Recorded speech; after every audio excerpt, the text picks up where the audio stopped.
Well, good morning. It's a big honor for me to be here today. I arrived last Sunday to Aarhus. I'd never been here before. I wanted to adjust to the city and to the time frame, which is different from my own. I haven't adapted yet. Today, not today, I was awake at 3 in the morning, so I have a jet lag. I did get a flu, a cold from Aarhus, so that's my way to kind of get into the community. I'm part of the community because I know that many people now have this same flu, so I share that, so it kind of brings me next to you. Okay, so a word about Colombia. All this story began in the 60s. The 60s in Colombia were the same as the 60s worldwide, I would say. And those of us like me who were teenagers in the 60s and are now in our 60s, we are kind of a very peculiar generation because we, as you know, in the 60s, we all kind of dreamt with a new world, a new society, a new sort of human being, and we were a generation that was dreaming in change and bringing new things. Of course, as it usually happens, most of the dreams didn't become reality, but they did become a force to try to keep on changing and looking for new things. So that was kind of the atmosphere which happened everywhere in the world, and it also happened in Colombia. I always explain what it means to be a teenager of the 60s. It means that your room, I remember my room, had a picture of Karl Marx, a picture of Che Guevara in Cuba, a picture of the Beatles, a picture of Elvis Presley. So that sort of mix was the mix and the cocktail of those of us who were teenagers of the 60s, and that's how we began to try to do something during our life which would kind of make a difference in different areas of society, of culture, and whatever. So that was also the atmosphere in Colombia, and that was the atmosphere especially when all this story kind of began. I must also tell you that in Colombia, until very recently, we still have them somehow, four armed groups, which besides all these dynamics that are there since the 60s, begin to explain many things that happen in Colombia. We have 4 armed groups. One is the armed group, which is the illegal armed groups, which are leftist guerrillas, not gorillas, right? The paramilitary, which is extreme right, illegal armed groups, the armed groups that belong to the drug trafficking groups, and of course the official armed groups of the Republic of Colombia. So there's a big story during all these years of some sort of struggles and things between these 4 armed groups. But as I always say, everything that you've heard about Colombia, those of you who haven't been there, which I imagine is most of you, all the complicated things you hear about Colombia, meaning drug trafficking and this war between these 4 groups, is true, but in a very strange way, that's just a piece of Colombia, and life in Colombia is certainly much more than that, and you can have a living and have a normal kind of life in between all these things, I imagine that's why Colombia is such a dynamic and changing country. Yesterday I was with another group here in Aarhus, and I was telling them that, our Colombian writer, Garcia Marquez, this guy that wrote 100 Years of Solitude, who won a Nobel Prize many years ago. And he used to say that he was very grateful that in Colombia, people read his books, because in Colombia you really don't need to read a book of what his genre was called magic realism, his literary genre, and because Colombia has magic realism in everyday life. No? In Colombia, you have to just see the news to see, be in touch with a novel, a story that is much more interesting than any written thing. So he was always strange, kind of surprised that people had time to read their books in spite of that. So that's what I was telling you about. And Colombia, and I say this in Denmark because I'm aware that Denmark, according to my friends who know about those things, is the least corrupt country in the world. I imagine you know that. Which is fascinating, no? When you come, Colombia is not the worst, but it's among the worst places in corruption. So for someone like me, it's always fascinating to understand. I don't know what's more difficult to understand why we have so much corruption in Colombia, or why is it that you have very low corruption in Denmark. But the two things are kind of difficult to really understand, and they kind of make a big difference in everyday life. So that's something you have to bear in mind. And you know that recently Colombia has gone through a very fascinating process as well. It's always been like that. But the fascinating new thing is this peace process that began about 6 years ago between the FARC, which was the biggest leftist armed group in Colombia. So there was a peace signed with the FARC, and actually because of that, President Santos, the current president of Colombia, won the Peace Nobel Prize very recently. So that's a big change in the Colombian society. And as you see in a second, our program has, in a very peculiar and surprising way, been linked to this peace process in a way that was not expected initially. And I'm personally linked in two ways to this peace process. First, because of what I'm going to tell you about today, which is the link between the clients and the consumers in our program and the people that are leaving the armed groups now. I'll tell you about that in a second. And also because currently there's a smaller group, leftist armed group in Colombia, which is called the ELN, the National Liberation Army. And I'm currently part of the 5 or 6 of us who are in peace talks with them. So it's interesting because, as I hope to have time to tell you a bit, in that setting, we've begun to use some sort of open dialogue also in this negotiation process and this peace talks with this group, which is, of course, a fascinating experience to have the possibility to do that.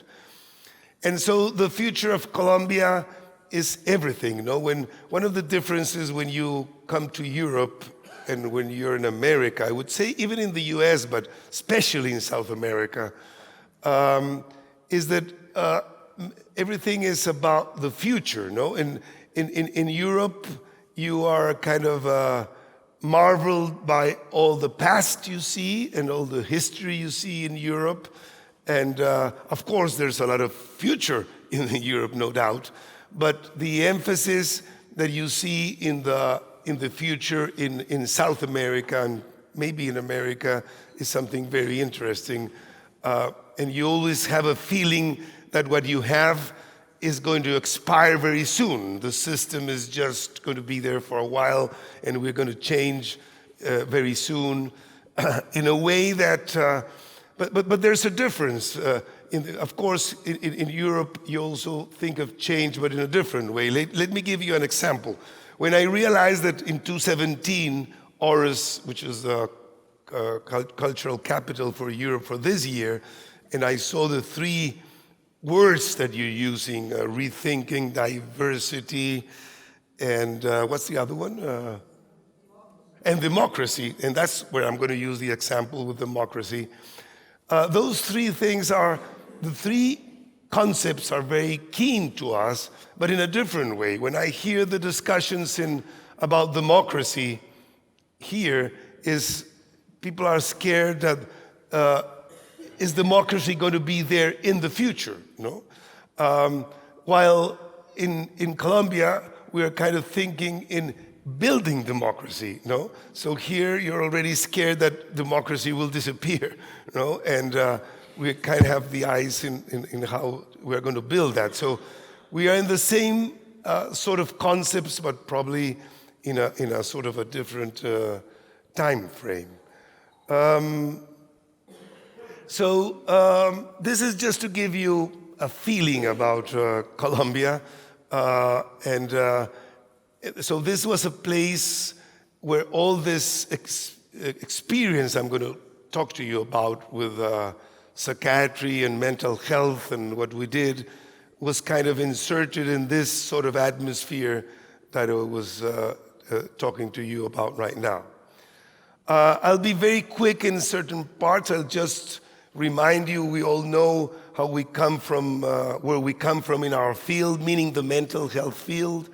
We come from asylums, from human rights violations, stigma, torture-like treatments, lots of pseudoscience and corruption. When I say corruption here, I mean all that is now known about, all these things we are all struggling against and I'm a psychiatrist, but all the things that we've been kind of struggling with psychiatry for years has many reasons to have been built in psychiatry, but one of the reasons is that many of the conclusions of psychiatry, as you know, were arrived at via certain systems of corruption, corruption in research, corruption in where the research was dictated by the big pharmaceuticals, things that we used to say in the 60s again, and it was seen like a paranoid idea of some of us, but now, or for the past years, we know there's lots of evidence that lots of the conclusions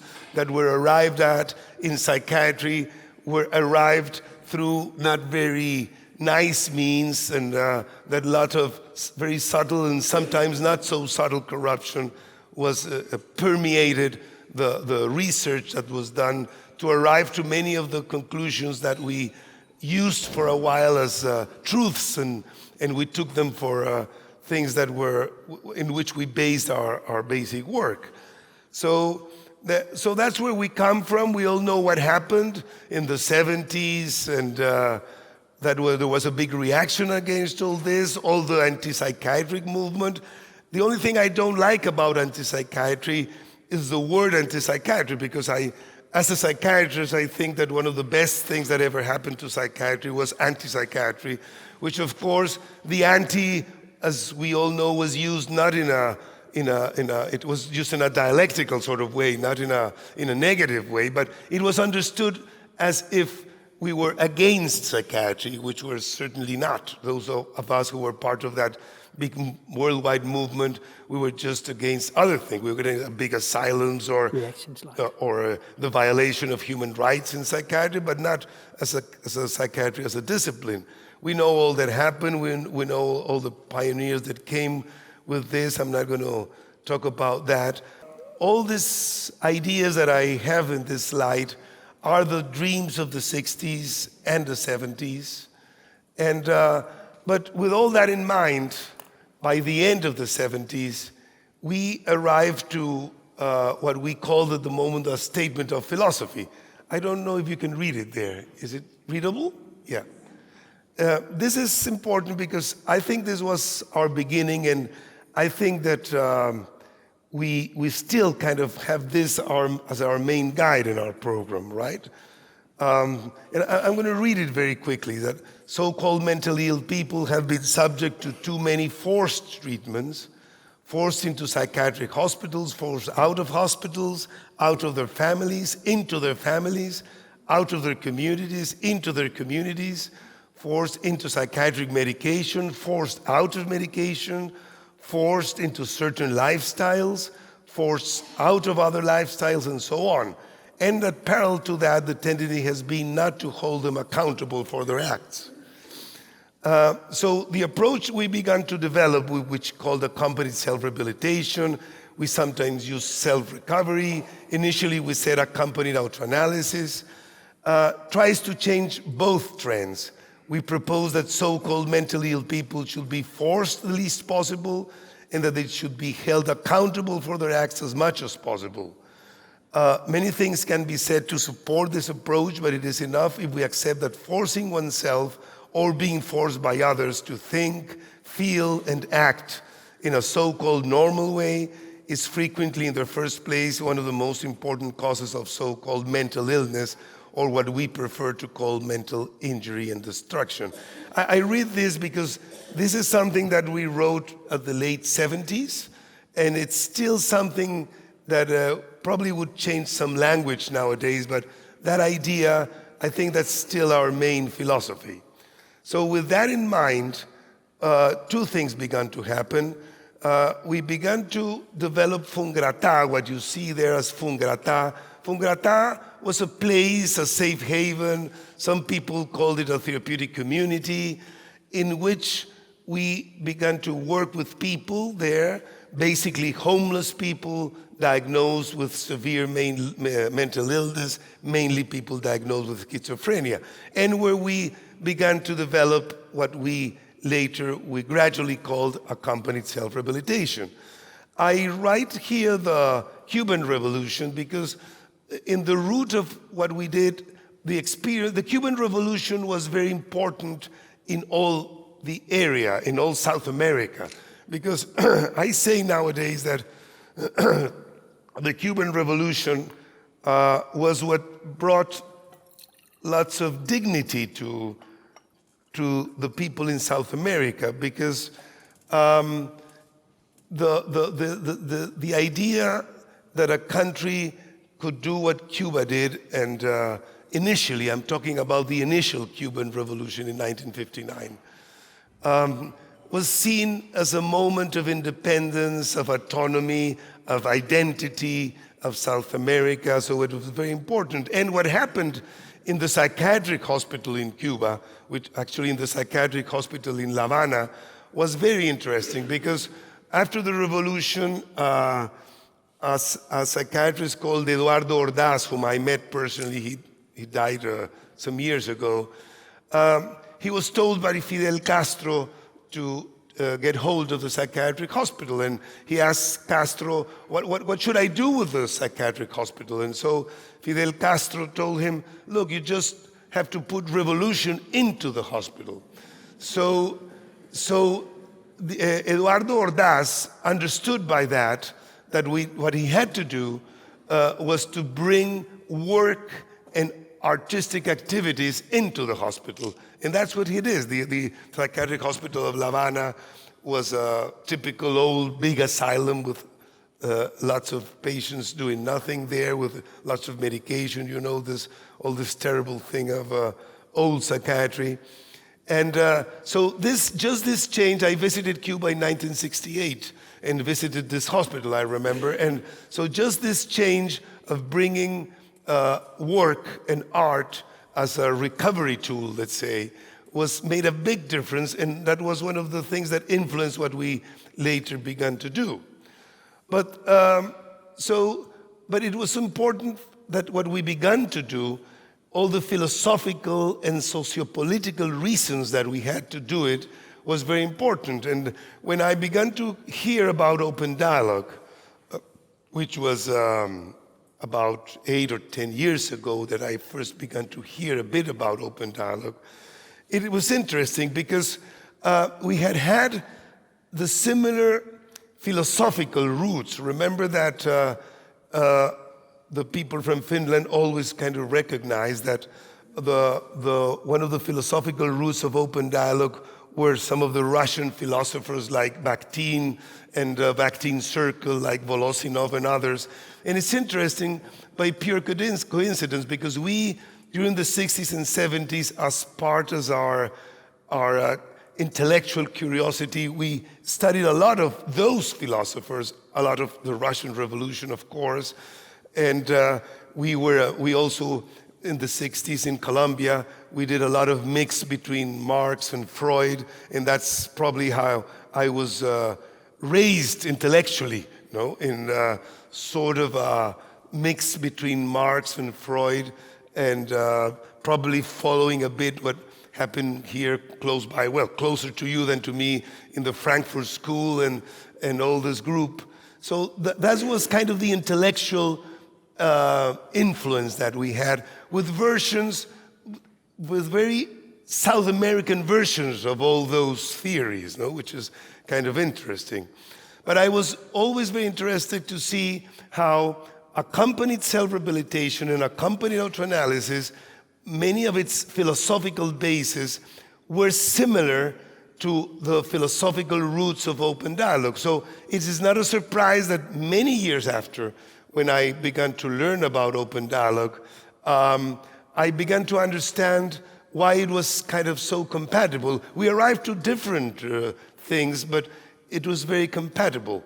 And that's why I began to be so interested when studying open dialogue, to study its philosophical roots. And that's why I'm so happy that our common friend Anders is sitting right here, because he's kind of my I don't know how to call it, my mentor, or someone that's going to accompany me in this process of understanding the philosophical roots. That's why I think that you see, two people became very important for me in open dialogue. They begin with a similar name, although one is a first name and I know the other is the last name. But Andersen and Anders, no, are two very important two people through which I began to understand better the idea of open dialogue, which was very, as I mentioned, compatible with what we were doing, although we arrived to a different conclusion. Andersen, I'm so sad I was never able to meet Tom Andersen. Probably many of you met him. I don't know, because I know that some of you met him personally. And his idea, or his approach to open dialogue, is one of the ways to get into open dialogue that we in our program, in our group, have found it more easy to understand and to get to him in the way he presents the idea of reflecting. We think was very, very important. But again, the article which you know, I have to quote you well, Anders, because you're here. So remember your book or your paper on the ethics of dialogue and the therapy of the theory of reflecting and the therapy of the reflecting process.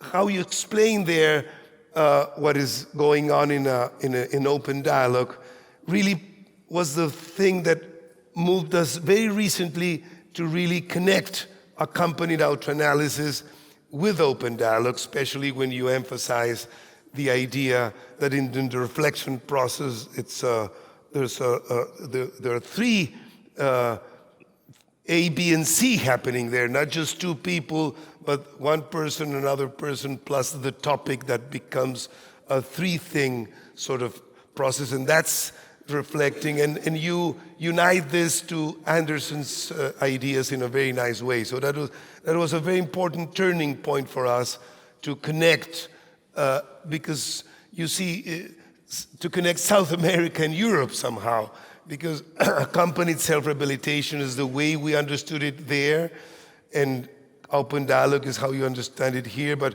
probably we're connecting in a very nice way.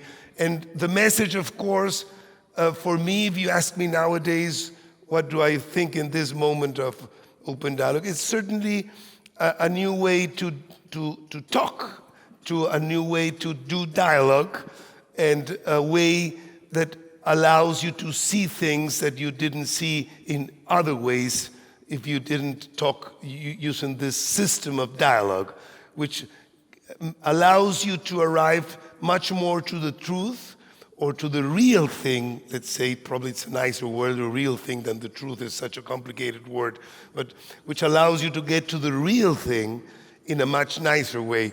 And I think that this has, I'm happy because this movement, the movement of open dialogue, I think is what's finally reassuring us that this new language and this new way to talk and to have dialogue between ourselves and with the consumers and amongst them is what is probably going to force all the changes we've been kind of achieving in the past 50 years now not to go backwards, no? Because there's an incredible tendency in the mental health movement and in psychiatry to move backwards permanently, and there's a big force to go back.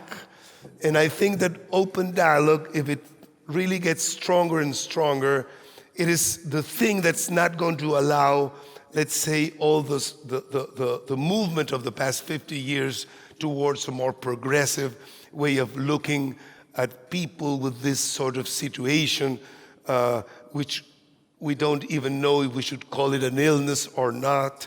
I was thinking recently, that probably, in listening to yesterday's morning presentation, that I was thinking that probably Thomas Sass was right. Remember that Thomas Sass in the 60s was one of the first to talk about the myth of mental illness, and who doubted that even the concept of illness could be used in the mental, which probably is what we're now kind of each time more and more thinking that that's probably not the best way to understand those phenomena that as illnesses. And open dialogue is going to be very useful and has been very useful to achieve that.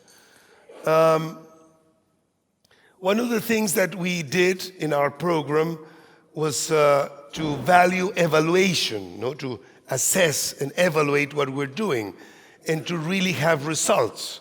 And that's an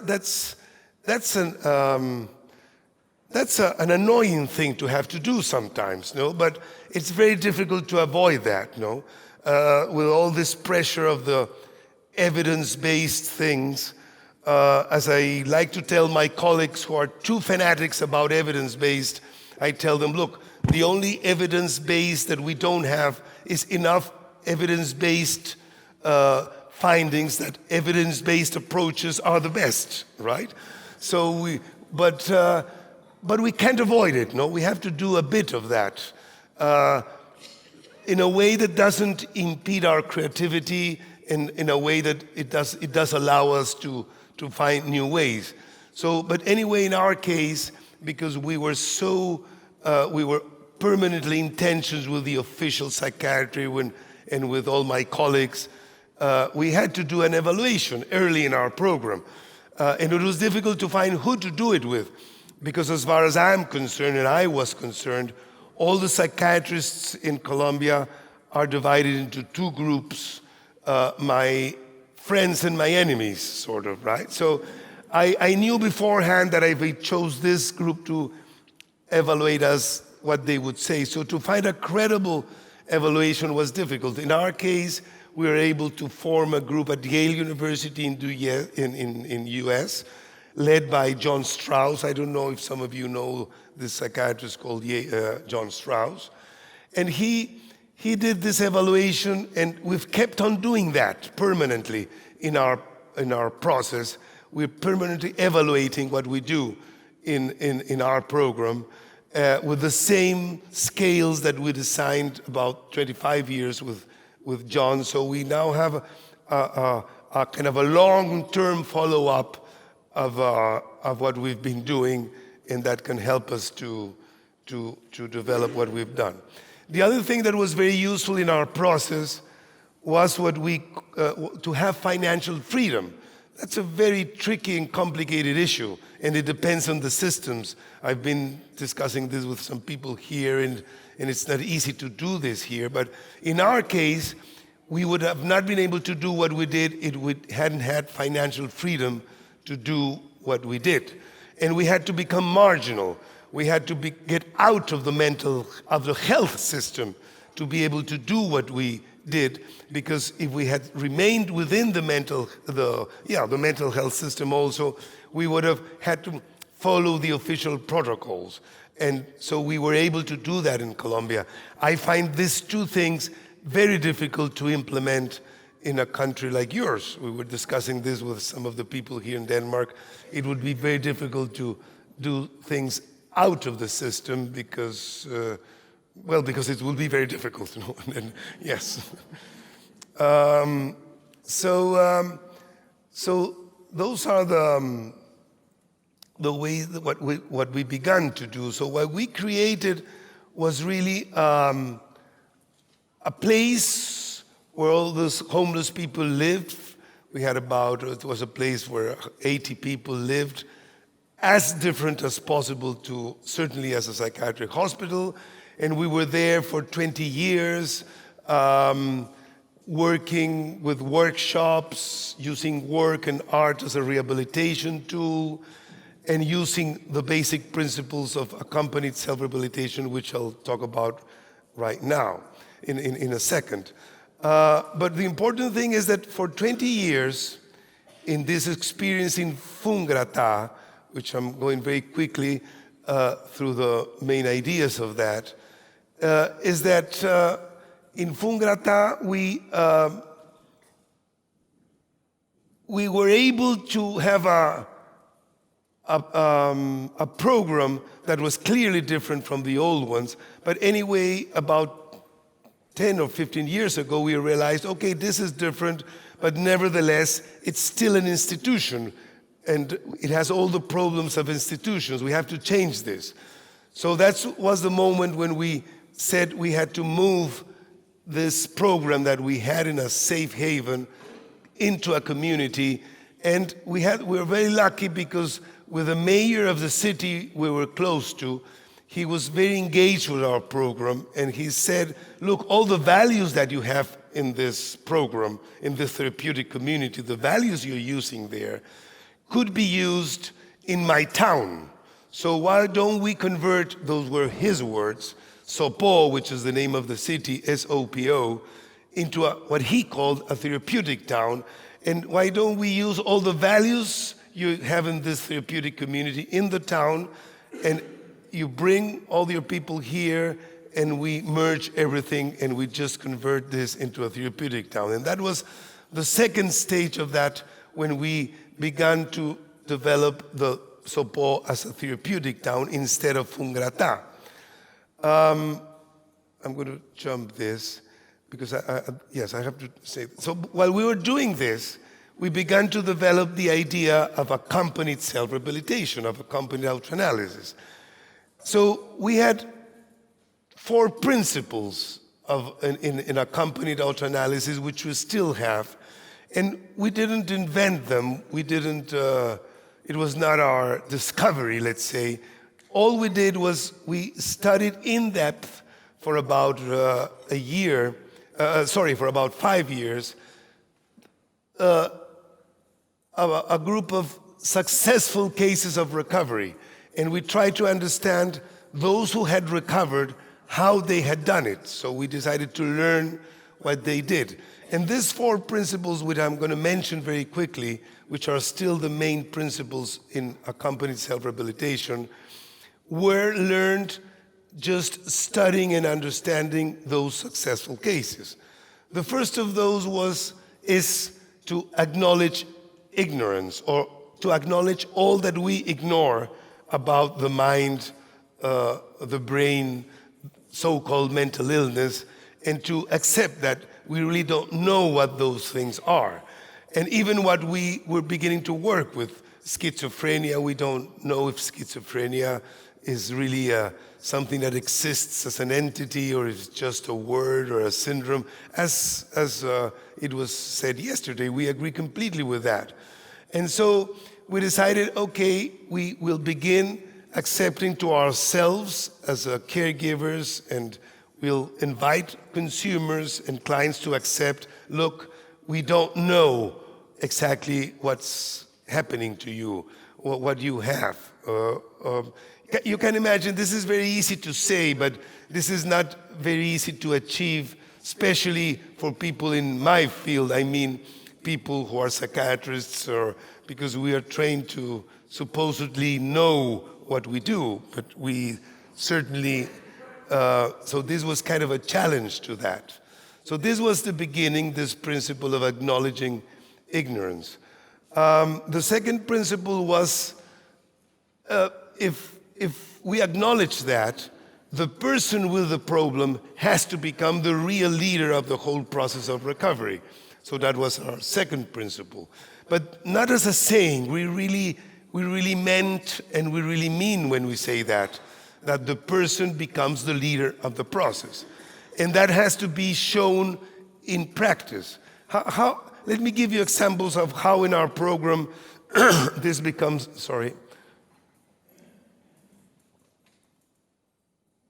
how in our program this becomes evident.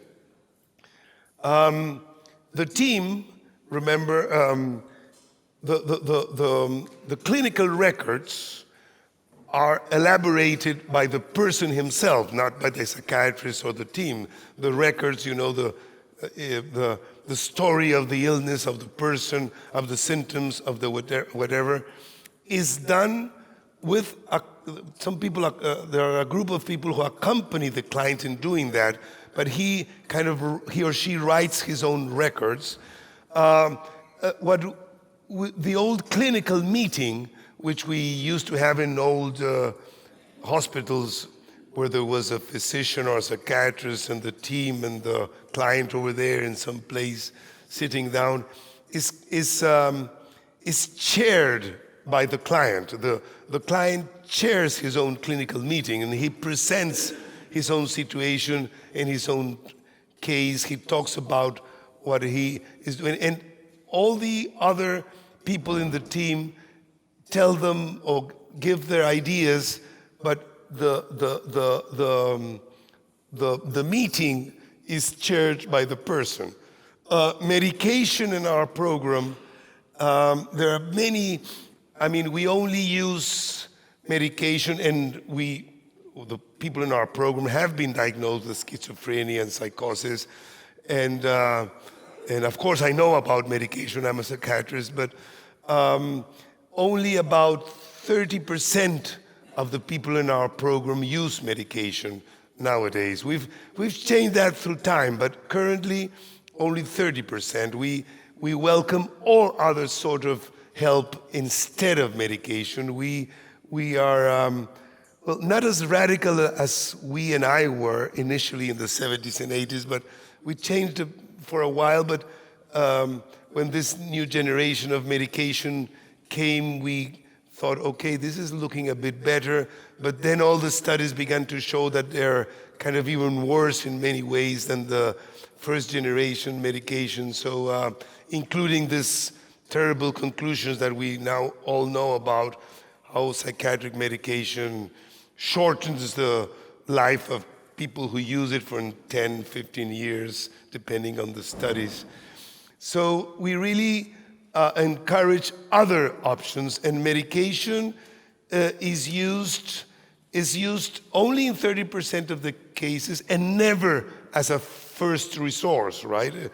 Medication is something which, to use it in our program, we have to convince ourselves that nothing else could be done, and it's a very difficult decision. As I remember, I was arguing with a colleague of mine who was saying, but look, you know that medication is really doing a job with the brain, and it's changing what it has to change. And I said, yes, precisely because the drugs do act in the brain, in the biochemistry of the brain.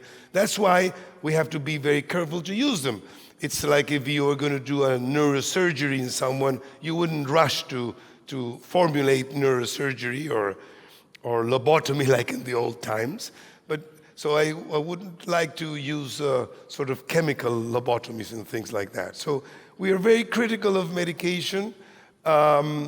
And we try to use it the least, and we think that it's something that should be overcome as far as possible. But then I was saying about the principles. Sorry, I missed that. So the first thing was acknowledging ignorance. The second thing is really encouraging and leading the client to become the leader of his own process of recovery. The third principle is, if the person does this, he or she has to become expert in his own illness after a long study of his own way he works and how his emotions work, become an expert in himself, let's say. And the fourth principle is to really redesign a lifestyle that suits him. We in our program, we put a lot of emphasis in the lifestyle. We think that the lifestyle of a person is very powerful in both ways. It's a very powerful towards bringing complicated emotional situations, and it's very powerful as a recovery tool. So the lifestyle, in being creative in redesigning a lifestyle, is a very crucial piece of our approach in accompanied self-rehabilitation. I already mentioned that this approach, we have some shared values with many others. We'd use the successful cases of recovery. This psychoeducation curriculum, we think that it's very useful in our program to teach the people in our program all that the bit that science knows and all that science ignores about mental illness, about different treatments. So we really explain and teach the people a similar knowledge, of course in a short version, but the similar thing that one would study, let's say in a classical psychopathology course on something. We teach these to the people, the consumers, so that they know what the research is being going on. So after about 20 years with this safe haven, where we kind of achieved our first goals to have an institution that was different, open, really recovery-oriented, that sort of thing, we realized that although it was a good thing compared to the old stuff, but nevertheless it was, as I mentioned before, an institution. There was something artificial of that. So we had this, we were very lucky to have this alliance with the mayor of the city of São Paulo, who was visiting our program very frequently. And he said, look, the values you have there in your therapeutic community are the values we should have in town. So why don't we convert São Paulo into a therapeutic town? And so we began a process that took us about 6 years to gradually invite and move the people that were living. Remember, we work mainly with homeless people, no? From the program we had to this town of São Paulo. And the idea was that we should have in the town the same sort of things that we had in the safe haven, in strict alliance with the mayor. And we began to be part of the community, and that's when many things began to happen, such as the one I mentioned a while ago, that we began to work with schools and to see what the idea of mental illness was in schools, how were the children taught about that. And it became a general discussion. In our program, because of our emphasis in artistic activities, there were very good groups, very professional, let's say, artistic groups in all of the arts, in theater, in music, in painting, in dancing, but really good. I mean, it's, as we say, it's not only music therapy or dancing therapy, which is good, but we also said that the most therapeutic thing is if you do it in the best quality of art, so that we really create art, no? Not only kind of simulate art, but create sort of art. So this was a way into the community, but of course there was a lot of resistance also. Many of the people who lived in town were resistant. We had to do many public conferences. And in that time when we began to go into the city, as the people in our program said, we are going to conquer the city, you know, that's what they said. And we said, okay, yeah, but do it in a smooth way, you know, that.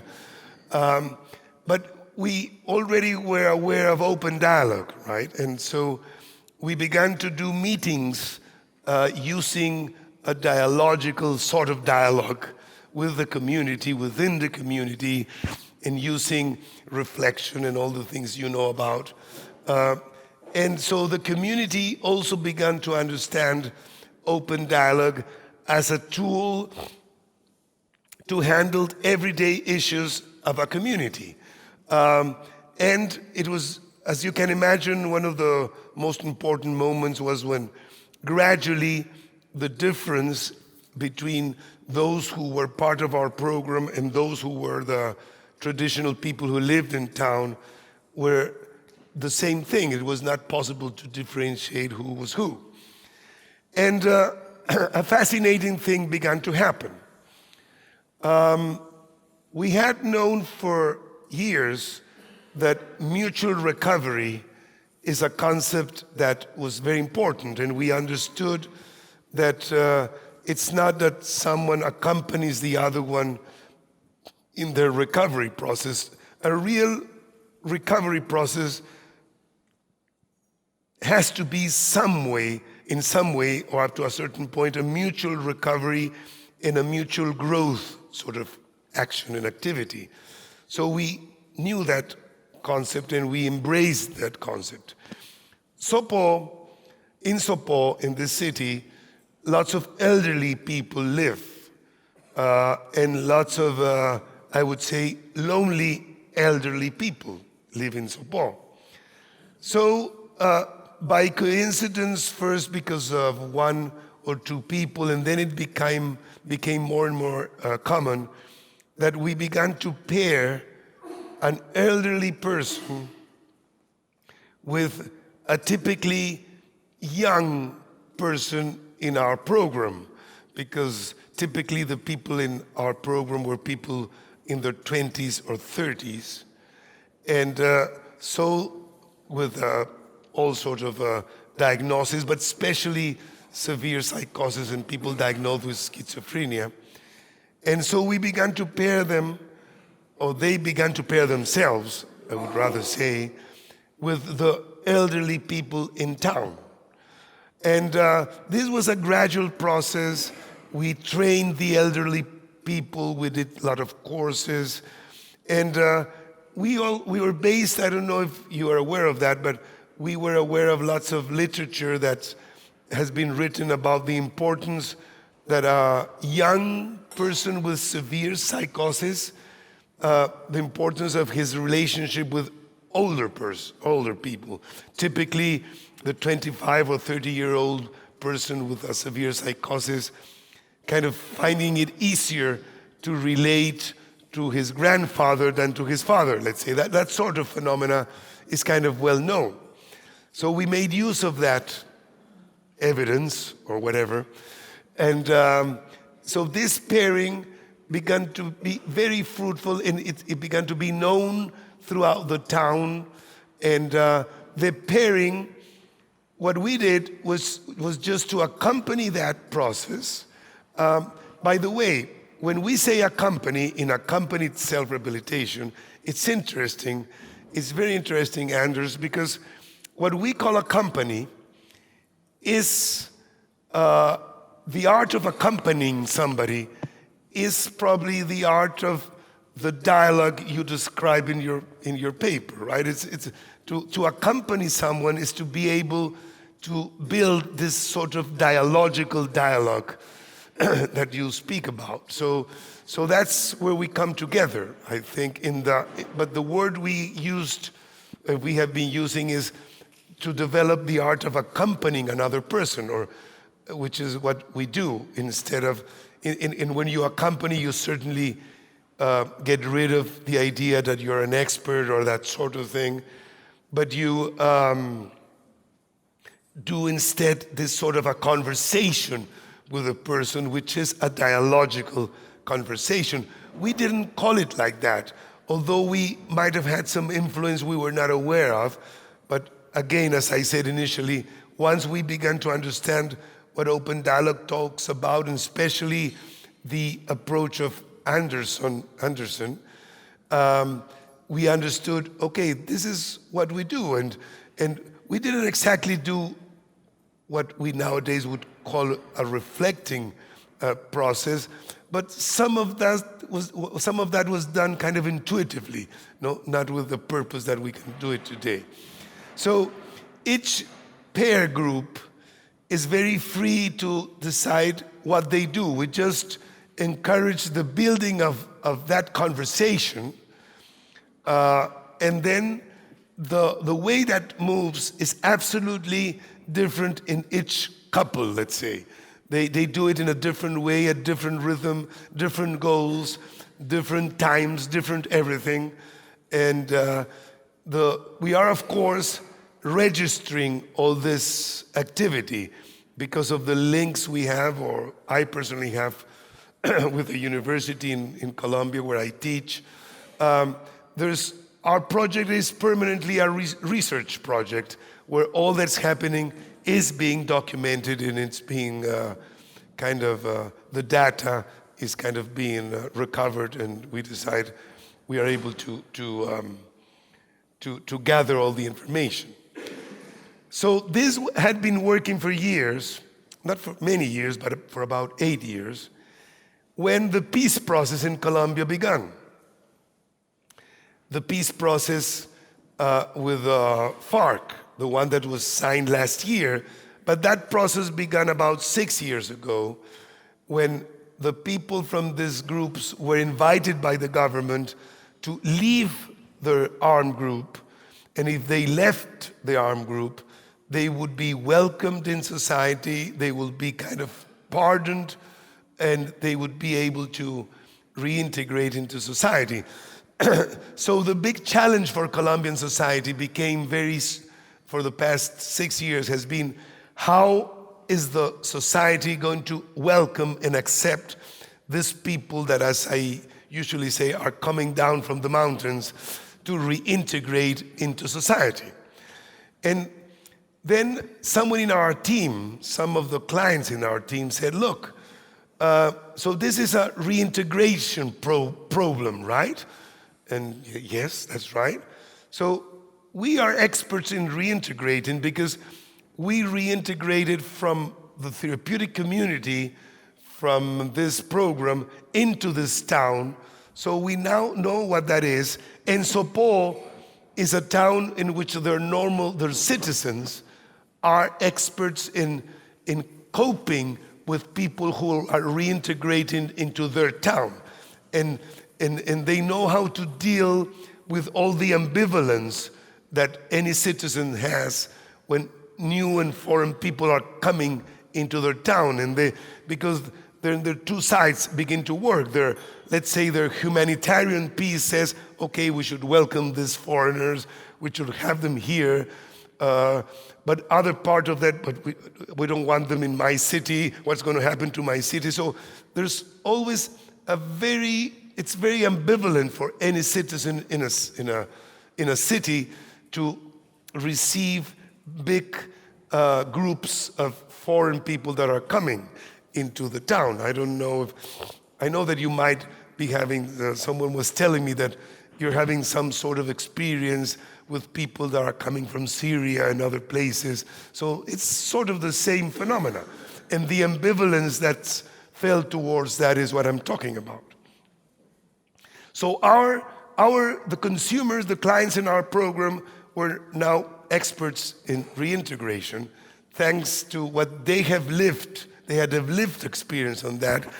And so we proposed to the government of Colombia to do a pilot study in Sopó, which was a town that was now prepared to do that. But the leaders of the process would be people who had been or were still in a recovery process from mental illness or whatever it's called, and with the guerrilleros, not the guerrillas, that are coming down from the mountains. So then this fascinating program began a few years ago, and it's still an ongoing program, and it's proven to be, as you can imagine, lots of resistance there, because many of the citizens in Sopó began to say, and I spoke with them, we had big meetings with them, we did open dialogue techniques with them to discuss this issue, and they are saying, but what's going to happen to our town? I mean, first you bring all the mad people into our town, and now you're going to bring all the guerrilleros, leftist guerrilleros. What's going to be of us, no? But, and that was a big challenge to really talk about what we're talking about in Aarhus, no? To really rethink and think about diversity and think about democracy. It was a real challenge to see how Democrats we are, no? And how much are we willing to rethink, and up to what point are we willing to value diversity, not to tolerate diversity? Because as I usually say, when you say that you cope with diversity or tolerate diversity, that's a very bad word, right? To tolerate, because, I mean, I imagine that when you tolerate someone, it means that you're about to kill that person, no? When you say you tolerate, you have to value diversity, not cope with diversity, but really value it. So this town became a fascinating human experience, let's say, and you can imagine all the big discussions that began to go in the town. But thanks to the previous experience that we had with the elderly and the clients and consumers coming into the town, even without the elderly initially, the town was ready to talk, to have a creative dialogue about things, and that allowed the town to receive this people, and it has become a place where we are doing this kind of pioneer thing, and people are really being able to reintegrate and with the same principles. And here we're mixing accompanied self-rehabilitation. The 4 principles that I mentioned are still there, plus the new things we began to learn of open dialogue and the connection between the two. And the thing is kind of working, you know, with lots of conflicts. This is very difficult to evaluate, you know, and we're trying to design tools how to evaluate this experience that really kind of grasps the main essence of what the topic is all about, you know? It's something we've been working on. So this piece has been very important, and that's what we are currently working in. I already mentioned the schools, how we work, for example, in the schools. And then a fascinating thing began to happen with the John Strauss scales modified by us. As soon as our clients began to work in these pairs with the guerrilleros,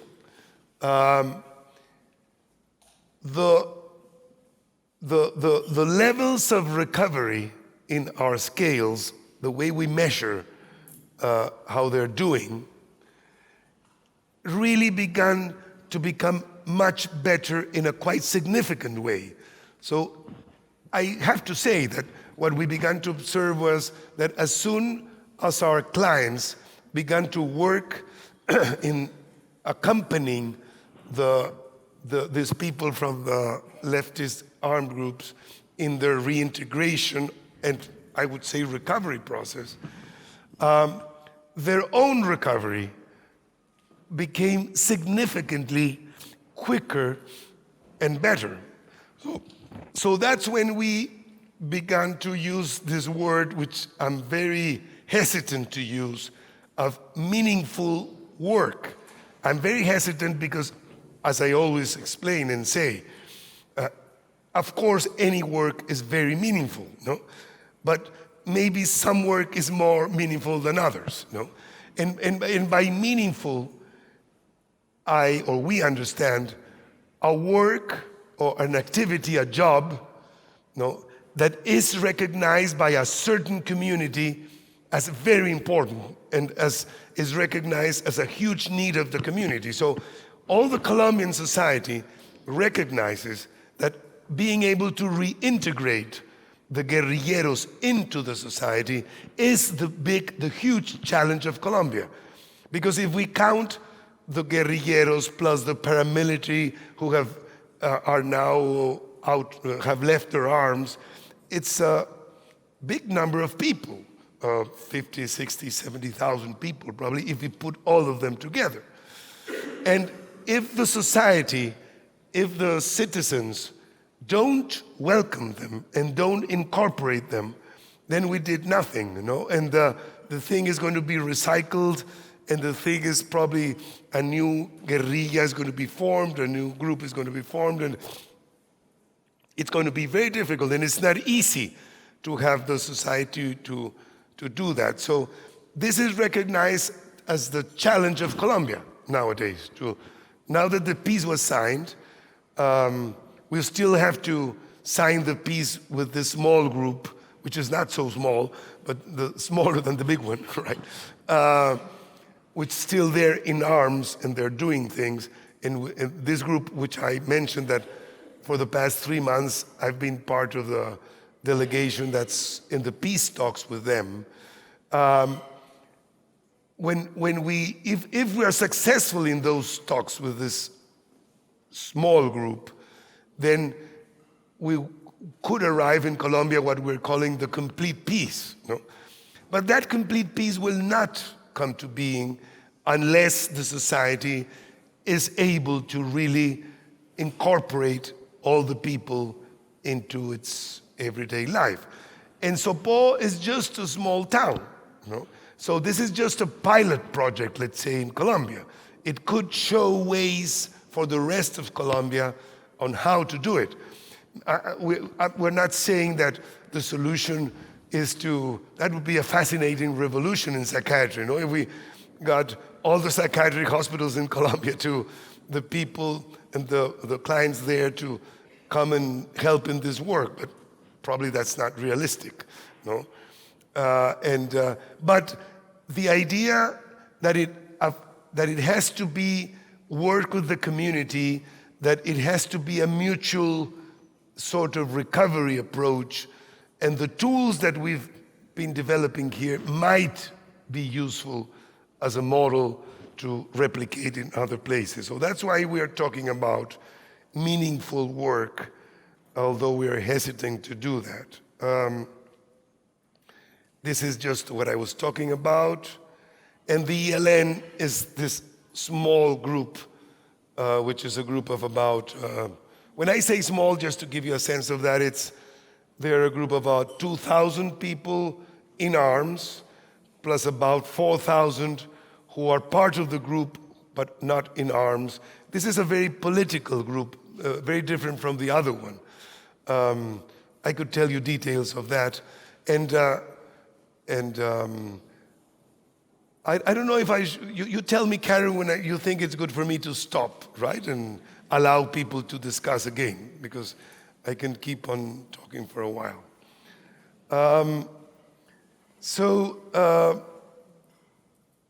Yes, I think that's already said. But the other important piece of this is that what I was talking about as the social movement, right? The social movement, we're beginning to see, turning to your question on politics, we're now, even the different parties, actual political parties in Colombia are looking to us and wanting us to join them in their political agenda. We don't want to go so far as that. No, we want to be political, but we don't want to be just part of one group or the other, because our strength is to be in a position where we are really inclusive, and our group should remain as a group that welcomes the different political parties and even the extreme political parties. In Sopó, in the town, we've also begun to have some of the people who have left the paramilitary armed group, which is the extreme right wing. And in this town, and I would dare say in our program, we now have a fascinating mix, they're led the group is led by one of the clients in our program, as I mentioned, and they have typically they have one of the person from the leftist group, but now they are beginning to have also some people who come from the other extreme, the right-wing armed groups. And so it's fascinating to see that conversation, that dialogue between all these extreme representatives of Colombia. And I mean, they were really the enemies. I mean, the paramilitary's main mission was to kill the leftist members of the FARC, and their mission was, well, to seize power, but in doing that, they also had to try to kill the paramilitary. So it's fascinating to see this discussion and this possibility of this people which are so different trying to discover their common being as human beings, and that they can really find a way to keep on with their ideas. It's not that people are no longer thinking what they thought. It's just that they decided it's not the end of the conflict, as we in our program say, because some people talk about the post-conflict era or something like that in Colombia. We don't like that idea. The conflict is going to be even more intense, and conflict is welcome. The difference, it's just that the conflict is reaching a higher level of handling the conflict, let's say, a more civilized way, or the way of being in a very intense conflict. You feel that. If you go to this town, you feel the conflict, you feel the tension, you feel a very intense dynamics in the community. But you see that people are not killing themselves, right? That they are being able to be diverse. I imagine that's at least part of building a democracy.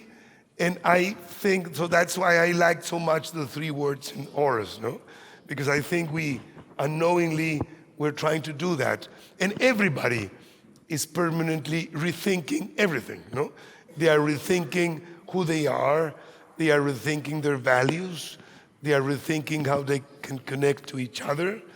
And so this is what's going on basically in the therapeutic town. But I would love to see at this point if there are some questions, probably, yeah. I have an experience of people with schizophrenia isolating themselves a lot, which sort of makes it really hard to incorporate them in any social activity. How do you work with that within the community? Or is that a problem you experience? Thank you. Of course, I perfectly well know what you mean. But the first thing that comes to my mind with your question is language. I know which behavior you're referring to, right? If we call it isolation from the beginning, then we're in a problem, right? Because it's already called isolation, that behavior. I know which behavior you're referring to. But then that's why we give, as you all give, lots of importance to language. Because let's say that a person behaves in the way, what's your name? Sorry? Johannes? I know, Johannes, the behavior you're referring to is a behavior that we could call isolation.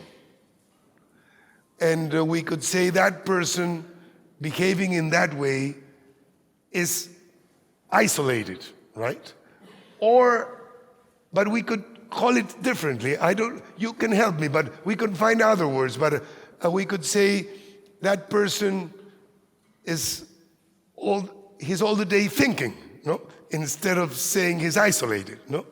So the first thing that comes to my mind is how the language we use to call someone, going back to yesterday's presentation in the morning, isolation. I don't know if you're a psychiatrist or not, but if you were a psychiatrist, you're not. That's good. But if you were a psychiatrist or my colleague psychiatrist and you said isolation, I knew that you would be thinking in a symptom. No? But maybe even if you're not a psychiatrist, maybe you might be thinking that this behavior is a symptom. No?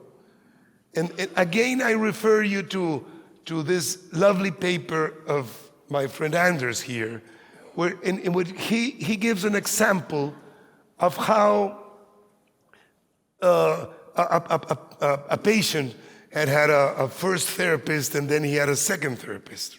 No? And the first therapist was kind of pathologically oriented, right? The therapist. No? And he kind of dedicated himself to the symptoms.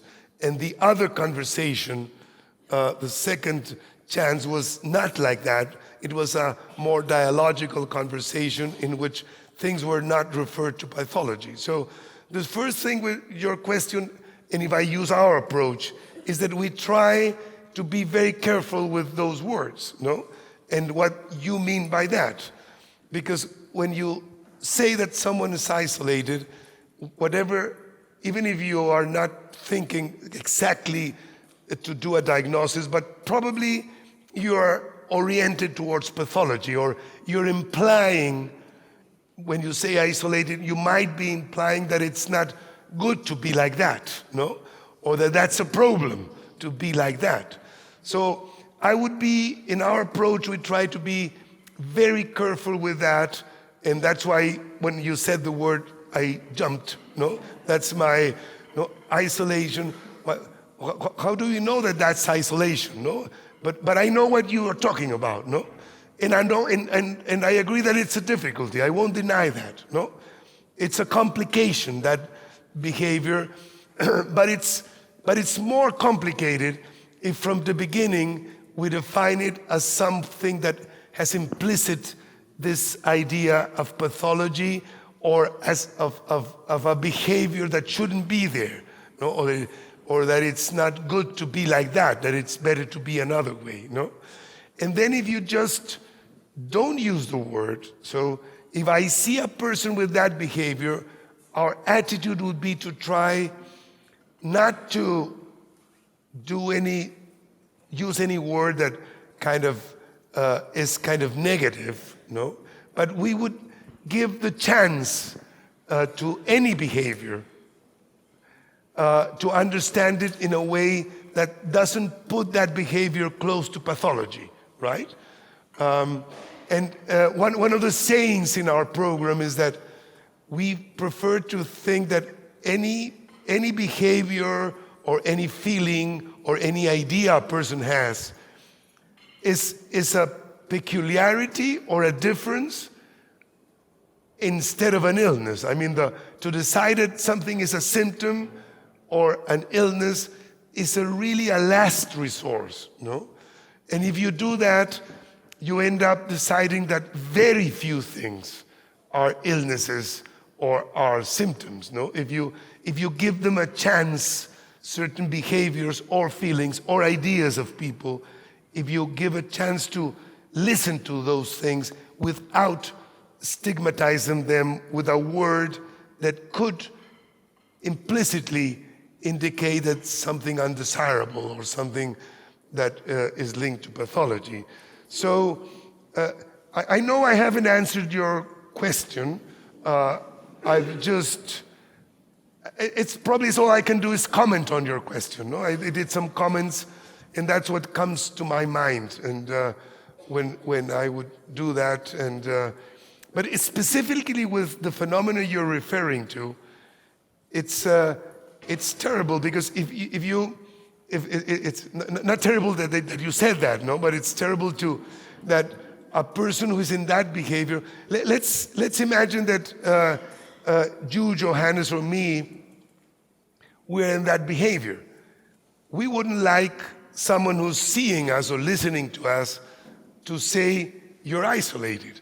Why wouldn't he give us a chance to see what we're thinking, or that we're being very productive in introspection, or that we are observing, or that we are resting, or give it sort of another option.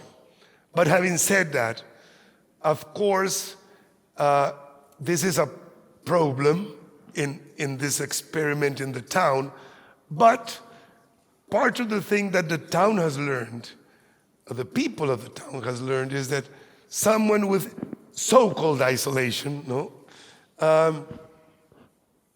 it doesn't matter. I mean, if it's just an option to behave like that, and it's not necessarily inconvenient or bad.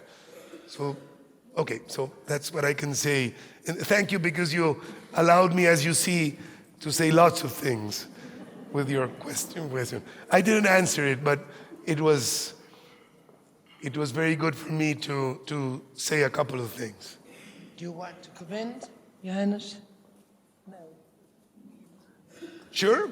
I would love to hear what you think about what I said.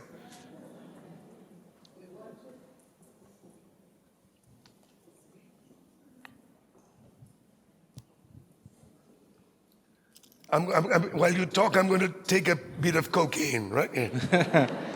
Yeah. I guess you forced me to think a lot. But yeah, I think you're right.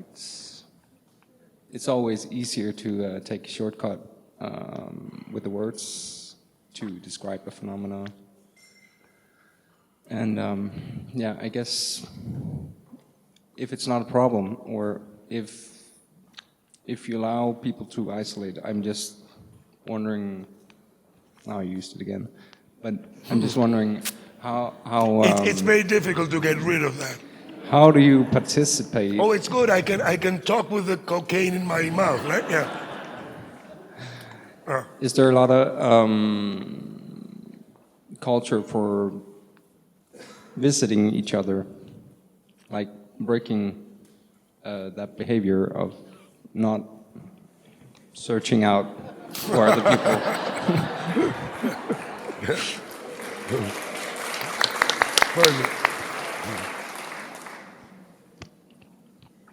Alberto, you talked about the group. I think it was very interesting. There was a group that was led by a client, and there was extreme right political people and also leftists in this group. But I was just wondering, what kind of group is it? Is it a therapeutic group, or what are they doing in this group? What kind of activities? I don't really know. No, I don't really. I mean, I wouldn't really know how to call it. I mean,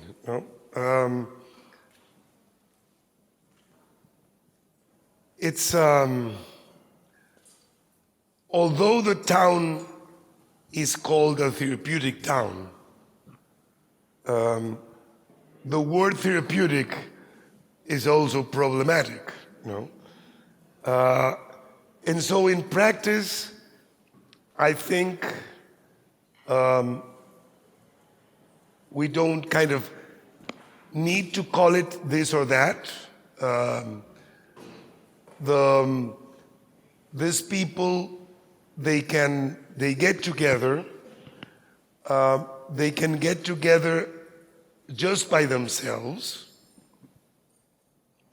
or sometimes they invite other people. Sometimes it's open, sometimes it's private, and that's up to each group to make the decision on how to go about the privacy the frequency with which they meet, the goals they set up. But we do encourage that whatever those things are, we do encourage a bit that those things are decided by its mini group, or that they try to set a goal, that they try to decide on some purposes of the process. Yes, we try to encourage them to organize that, but there's no specific. Probably there's the closest to a common goal is probably the word grow together. You know, they talk a lot about kind of growing together or developing together, but not necessarily being therapeutic. You know? So it's and if you go and see each couple has a very, very different goal, a very different way of functioning. And as you can imagine, many things are beginning to happen. Some of the groups are sometimes getting together between several groups. You know, sometimes some of the groups are deciding, look, we're going to be working together in 6 of us or 8 of us once a week, and then once a week will just be only the basic couple, let's say, but sometimes several couples get together, and we don't know what's going to happen with this experience. No, it's certainly out of our hands, and it was our decision that it should be out of our hands. But even if it hadn't been our decision, it would have been gotten out of our hands, no? Because all the forces that are there are impossible to control, and we try not to control, but it's also impossible to control it. And so that's when we've used our concept of accompanying, no? Which we as a team were kind of used to the concept of how to accompany someone. Now we accompany groups, or accompany people, or we accompany a community. And the challenge for us is more and more, and we're trying to write on that and to describe in a better way, what is it that we mean by accompanying? You know? And we want to learn more and more about what it means to accompany. And again, that's where we find a link between the dialogue. The typical dialogue of open dialogue is, in our opinion, at least in my opinion, one of the best ways to accompany people, groups, and eventually now communities and processes, in how to accompany without interfering, but doing a job which is to accompany. Because as we all know, some people might think if we just accompany, then we're close to not being needed. No, that doesn't seem to be true. I mean, to develop skills to just accompany is a great skill. It's very difficult. It's an art, no? It's not only a science, it's an art. I would say that doing certain type of dialogue, in a certain moment, it's also an art. It's difficult to, I imagine that's why it's so difficult to teach it. I imagine that some people do it spontaneously because of their personality. I would dare say, as I said initially, I didn't meet him. But I imagine that one of the things that people like Anderson, like Tom Anderson, did in a nice way was in his personality, probably, he had this art of doing a sort of a dialogue, that turned out to be very productive to those involved. And in our terms, it would be, that's the sort of thing we mean by having skills to accompany people and accompany processes. Jeg kunne tænke mig, om Umberto kunne reflektere lidt over Pernilles indledning i går, hvor hun, og jeg kan ikke huske det ordret,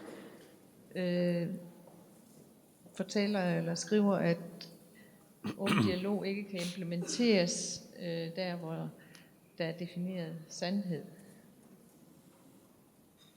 I think I'm beginning to understand Danish a bit. Just a bit, but yeah. She says that if you could reflect on something from Pernille's speech yesterday morning, when she said that she had an idea that open dialogue could not be implemented in an organization where the truth is very fixed.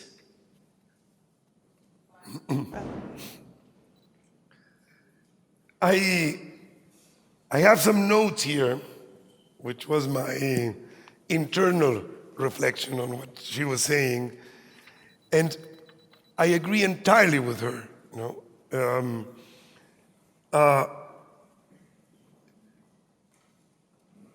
Well, you cannot do this in places where fixed ideas are. Well, the first answer would be that it's very difficult to do what we do and what open dialogue does in situations where very fixed ideas are there. But on the other hand, I would say that those places are places where we should, although it's very difficult, those are the places probably where we should go in with all the force, especially those places where if you don't do this, there's harm done to people. I think that open dialogue should conquer and invade with force, without arms, only if in an extreme case, right? But hopefully without arms. Open dialogue should invade psychiatry, and psychiatrists. Because if that is not done, everything will change to remain the same in the long run. Because the power of psychiatry is very big. And I know that because I'm a psychiatrist. And I'll tell you where the power resides. The main power resides in having the monopoly of the diagnosis, the prognosis, and the treatment plan. He or the group that has that power to say, you have this, you have to do this, and this is what is going to happen to you the rest of your life, has the power. So, if open dialogue invades the process of diagnosis, of the treatment plan, and of the prognosis, this is going to be very useful for psychiatry, I think. And but this is just to follow your question. The psychiatric institution, the psychiatric system, the therapeutic state No, as Thomas Haas used to talk about, and the lady yesterday, her name is Pernilla. She's not here today, no? No. Yes, where are you? Oh, thank you.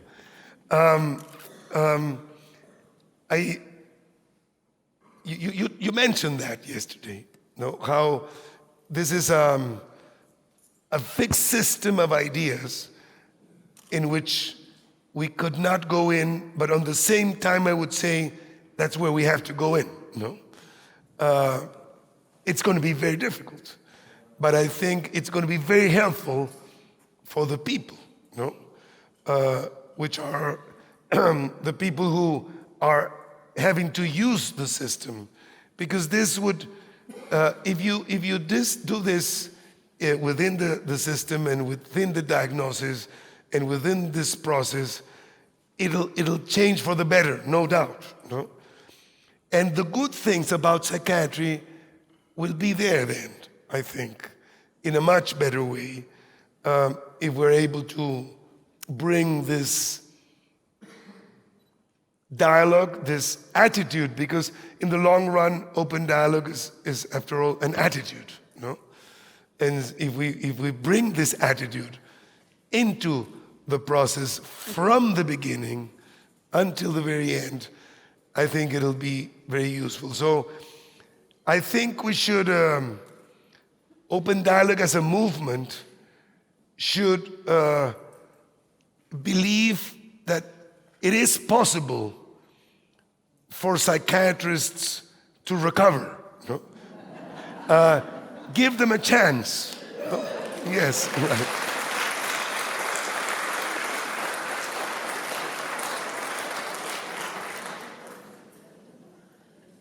A few sort of conclusions.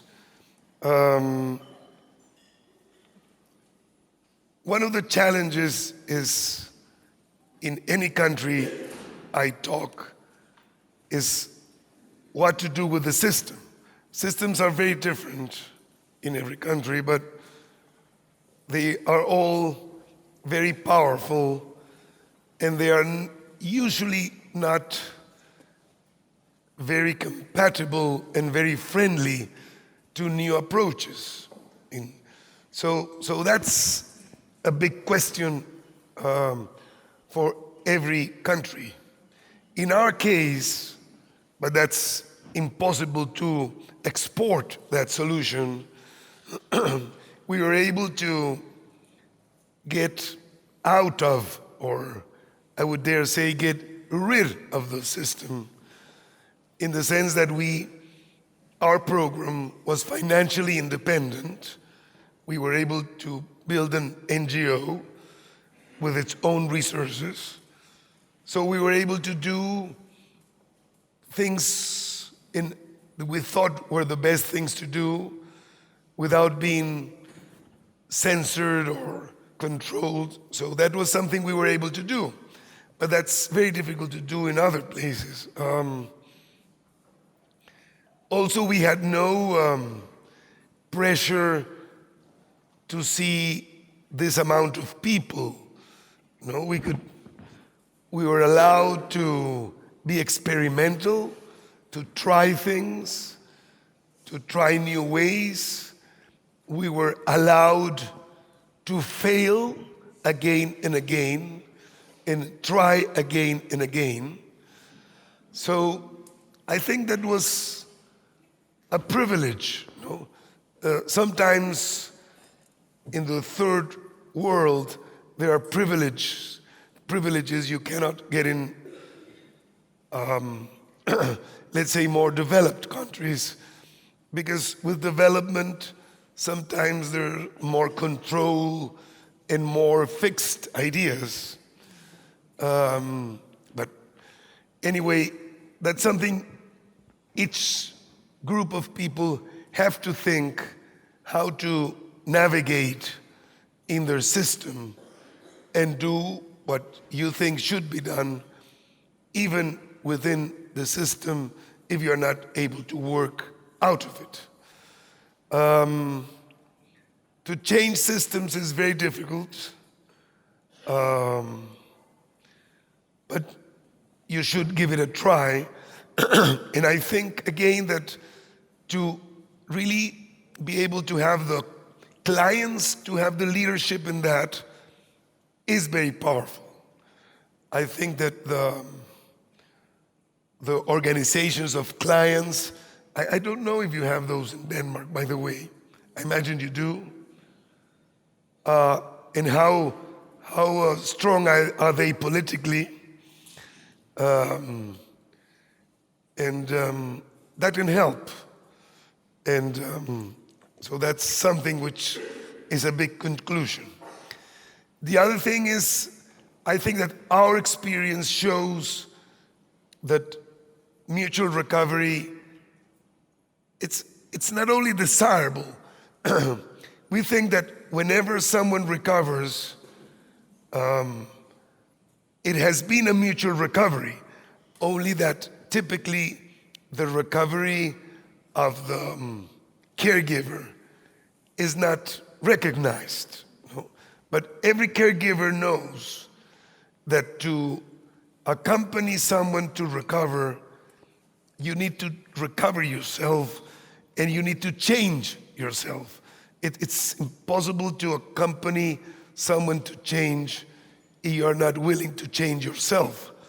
So I think it's important to assume mutual recovery as a fact and something that is desirable and can be improved, and we can work more and more in what do we mean by that and how can that happen.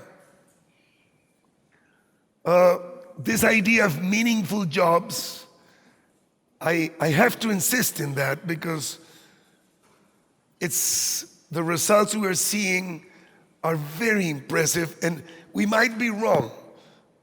Maybe the reason because of which the clients are recovering in a better way is not because of the meaningful job. That's a hypothesis. It's a reasonable hypothesis. We haven't been able to think of other things that could explain why, simultaneous to this change, when people began to work, especially with people from the armed groups, why is it that they are kind of recovering, not only recovering in the way we talk about recovery, which is not just symptomatic, let's say. It's also as a client himself explained to us, I see all my peers, he said, their expression have changed in their faces. They're happier. They are, which is something very difficult to measure, happiness. I think Denmark is also very good in happiness. No, you have good rankings in that. But it's very difficult to measure that. No? So, but people are more alive. This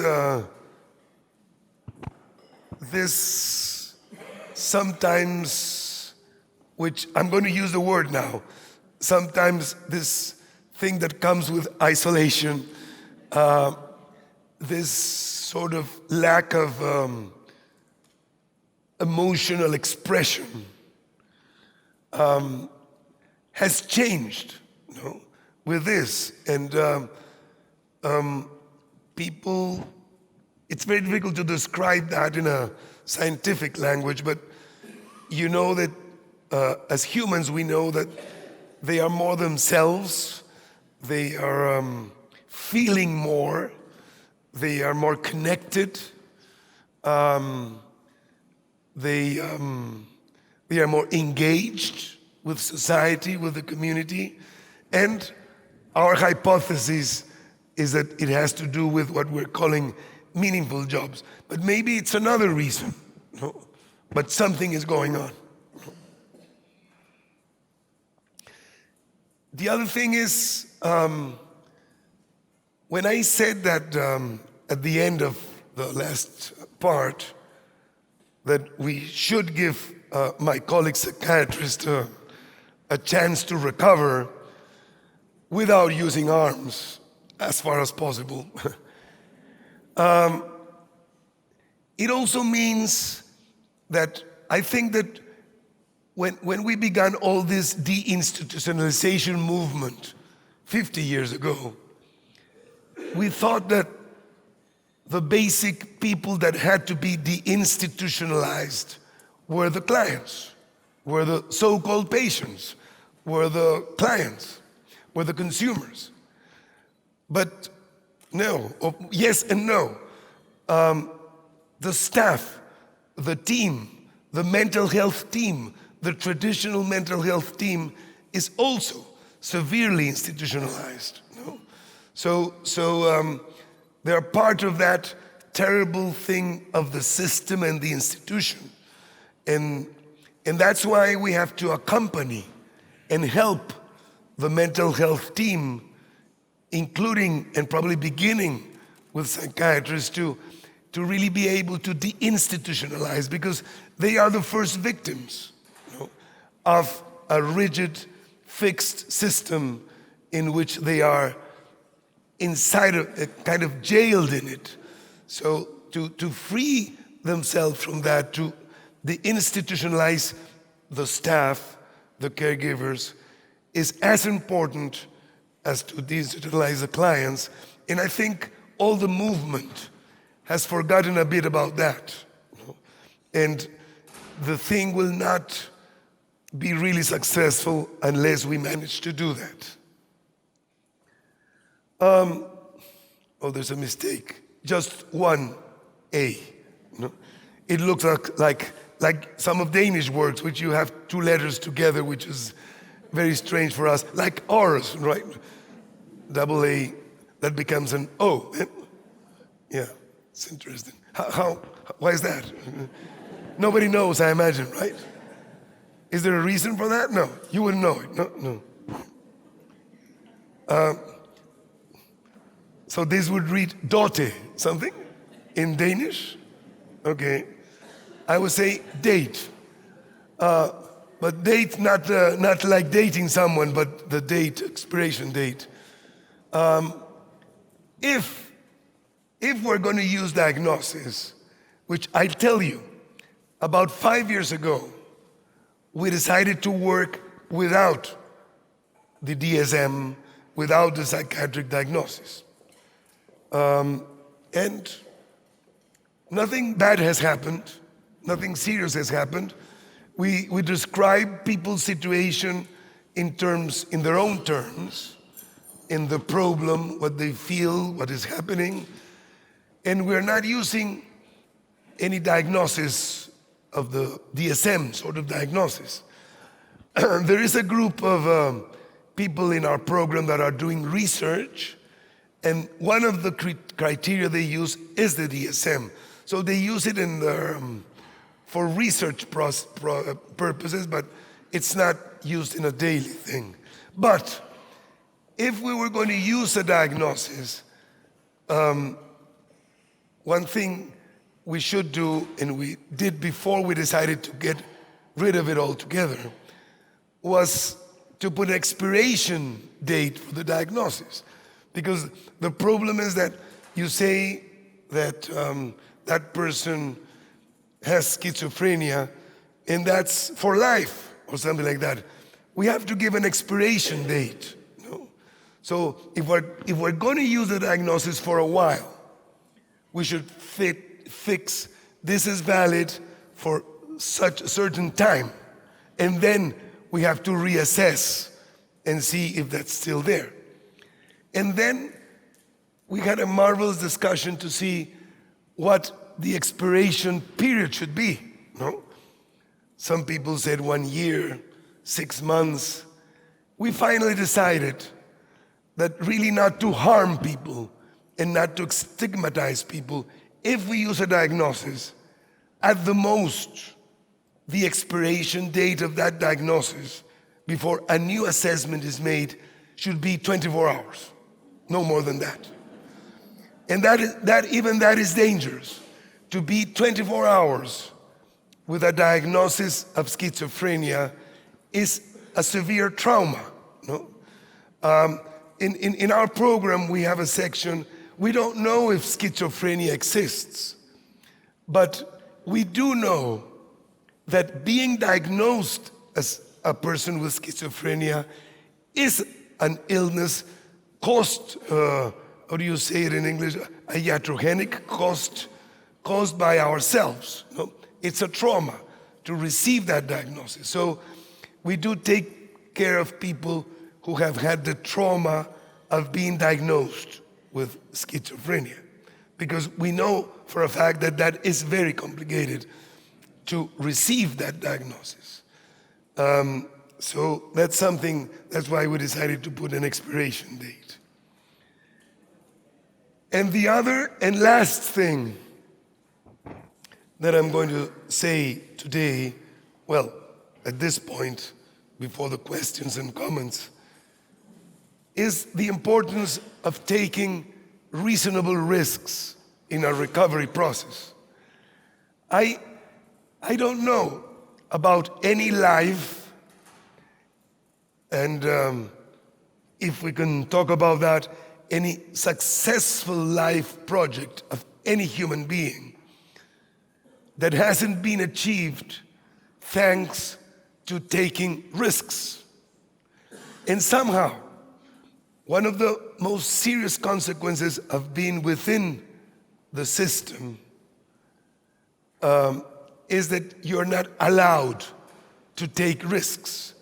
And the system and the caregivers try to impede clients and consumers from taking risks in life. I think that's taking risks is a human right, no? That you cannot take out of a person. No? And any recovery process has to allow and sometimes even encourage taking risks. And risks are risks. No? And we think that's one of the most liberating things, both for the caregiver and for the client, to allow risks. But remember our statement of philosophy. This has to go together with really going into the idea that clients are accountable for their acts. And this idea that caregivers have to be accountable for what happens to clients is something that we have to rethink very seriously, because I think it's one of the most complicated things in recovery process not to really have the ethical, philosophical, and even legal understanding that clients are accountable for their acts, and that in that sense we just accompany them. No? That could be the topic of next year if you invite me again, no? To discuss it. But think that and rethink that, because this taking of reasonable risks is very important. So I made it to the end with the last piece of voice, but I'm happy that I could do it. Thank you.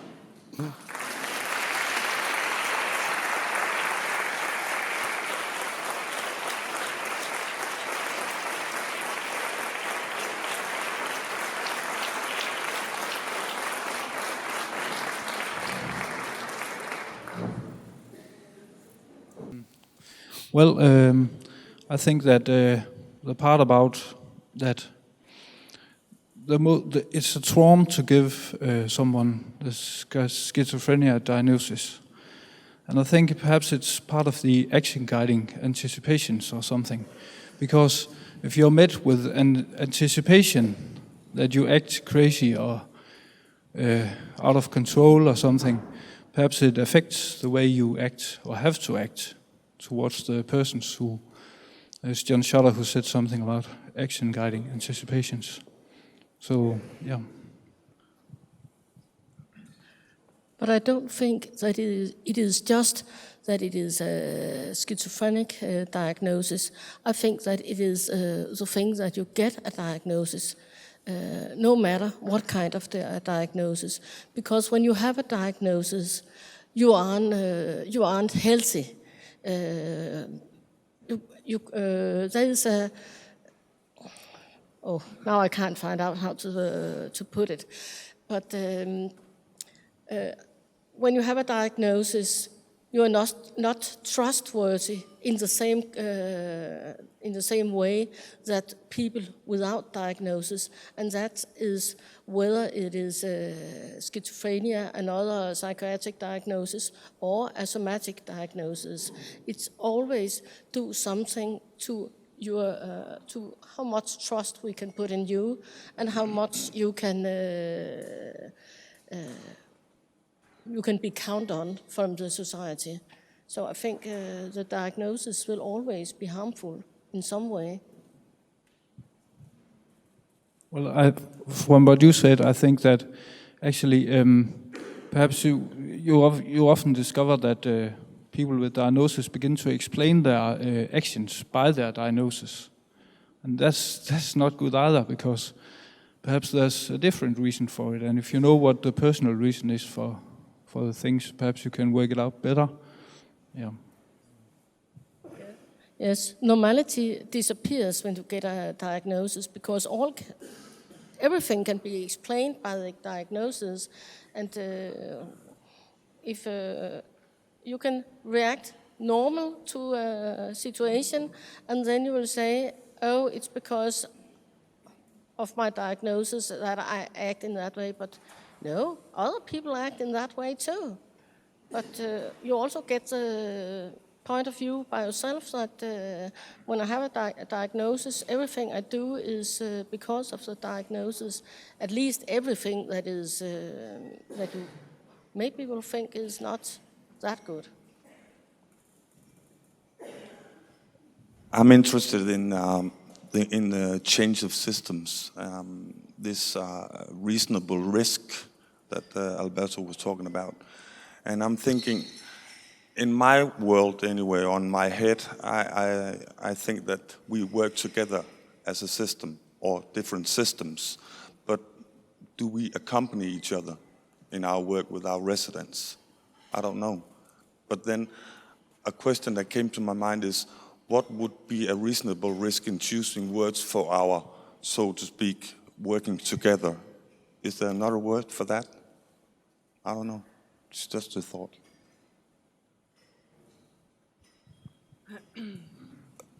Yeah, I think my brain is like boiling. That's how I feel. Sitting here, I wish I could perhaps be better in my body, but that's not possible.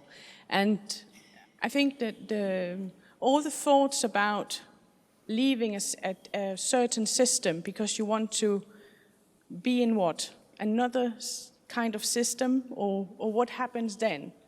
This is something that I thought about, that we are not a part of a system, but what happens then, because there is a system in some way. And I was thinking about when we say the word normal, well, that's also a definition. So if we don't know the system and we don't know normal, then we have to really rethink accompanying someone. And in that way, I think it's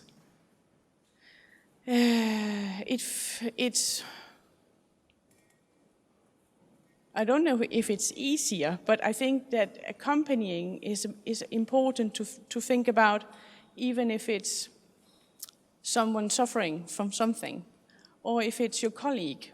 But I also think if it's my boss, I also want to think about accompanying that person into the talk about what is normal. Yeah. Well, I got a thought also, because made an impression, and I thought that the system is almost always based on a truth, and that truth is not. It's like an axiom in mathematics. It's just facts, and you build everything from that. But if that's not true, what then? And if you make another fact, another truth, then perhaps that's wrong too. So yeah, it's a bit like you said. But perhaps what happens when it works is that there's no facts, but there's actually just the dialogue between human beings being together and growing with that. And that's a fact too in some way, but it can lead a lot more ways, I think, than fixed systems. Yeah.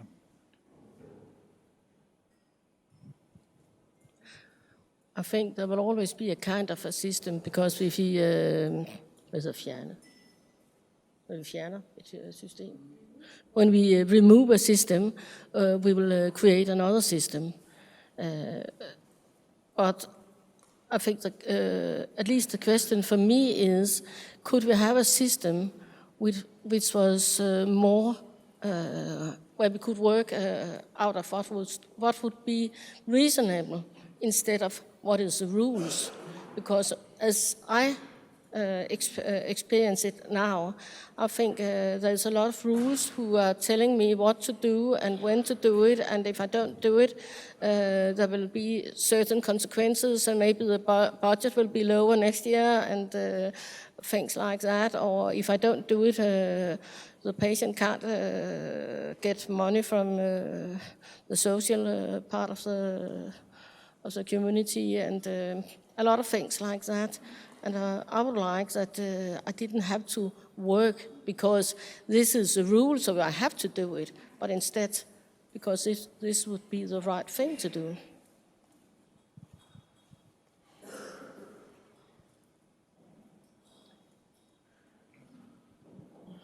I think early on today, I heard something about conquering the town or moving in smooth. And I got this picture when he was talking about recovering our psychiatrists.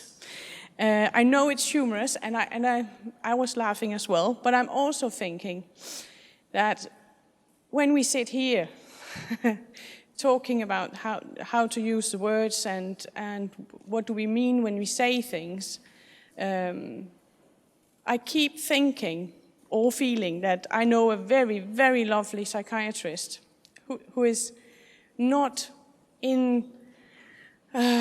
working in like that description of a psychiatrist. It's just about the words, because we also have to move in smoothly or take care. So this is coming back on how you accompany someone who has a different truth. Or how do you know that a person is willing or ready or, I don't know, to take risks, as he also talked about. So I think what I'm talking about is being aware of, I don't know if it's correctly said in English, but then you have to bear with you, polarizing. That we don't get the right thing, the right no system, no words for nothing here, and then you get psychiatrists and people here. That what's in between, the accompanyship, and what does it take to take risk? That's very interesting. Well, I think sometimes because I get an experience from my work, and sometimes it's like if there's this talk about a consumer or something, and you get almost the same anticipation about the consumer that they talked about. So you have to stop up and think, oh, it doesn't have to be that. I have to meet this person on my own hands and see what happens. And sometimes it's very difficult because it's part of a culture or something, a way you think. But I think that's one way to start with what you actually bear with you in your thoughts. And another thing is to stop and say, does it have to be that explanation, or does it have to be that way? Is there another possibility to explain this? So yeah, it's just yeah. Anyone?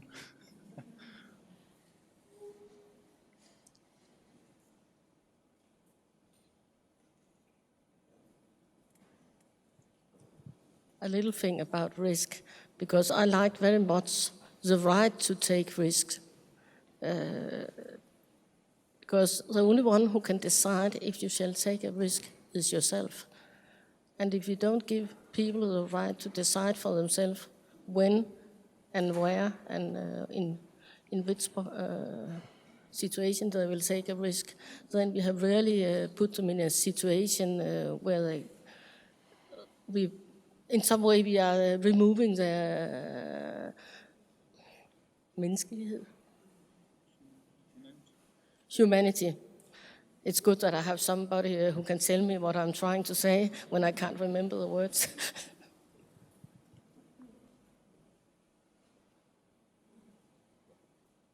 Well, I think it's a problem with the whole psychiatry from the beginning, because we have, and of course it's necessary in some way or another, but it's like society is trying to tell what is right and what is wrong, and so you can't be hearing voices or something because it's not part of the normal way to be. But if you live in another culture like Indians or something, shaman perhaps in a Danish system would be treated as schizophrenia or something. But who has the right to define what's right and what's wrong? I think it's a very important question that also was talked about earlier today, that we force people to live in certain ways, to stop living in certain ways, and then they have to live in certain ways. And perhaps it's not the values in those persons. And do they recover then? I don't know. I don't think so. So I'm going to try to say a couple of things before opening up to you.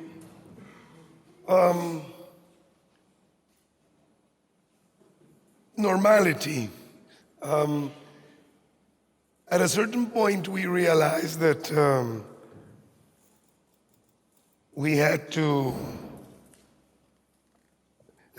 needed some sort of revenge, or people needed some sort of revenge. So in the town,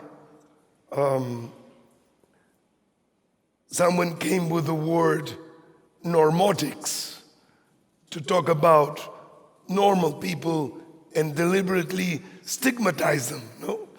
And say, though, so people with schizophrenia, people with this and that, and the others are normotics, no? But this was kind of humorous, but it was more than humorous, no? It was kind of a way to realize that these names are not very useful. So in all that the reflecting group has spoken, I think this is something that's kind of there, you know, the difficulty in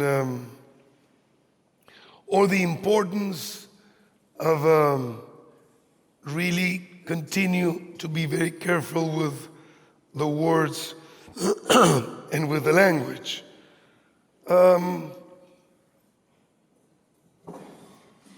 The other thing that came to my mind is that, of course,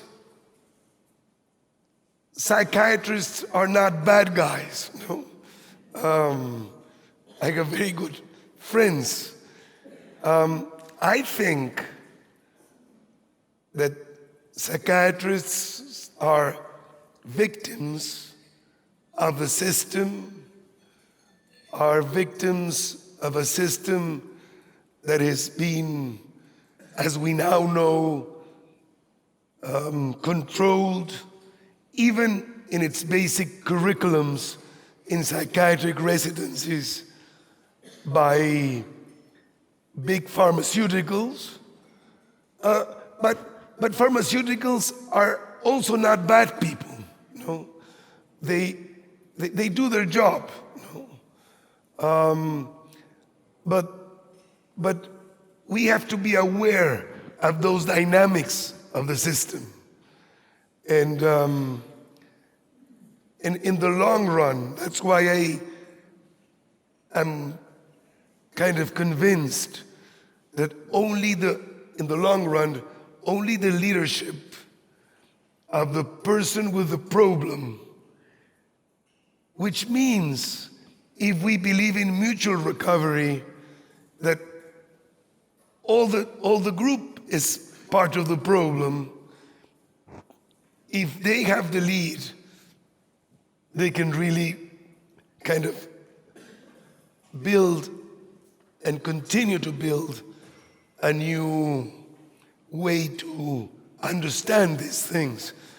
And why is it important to do this? It's, how can I call it? It's really in the long run a humanitarian reason, no? I mean, many people have suffered a lot, I think, and many lives have been damaged because of a system that doesn't work well. Not because of bad people in the system, no, but because of a system that for some reason, which would have to be explained more in a sociological sort of way, was built. So that's why it's important to do this work, because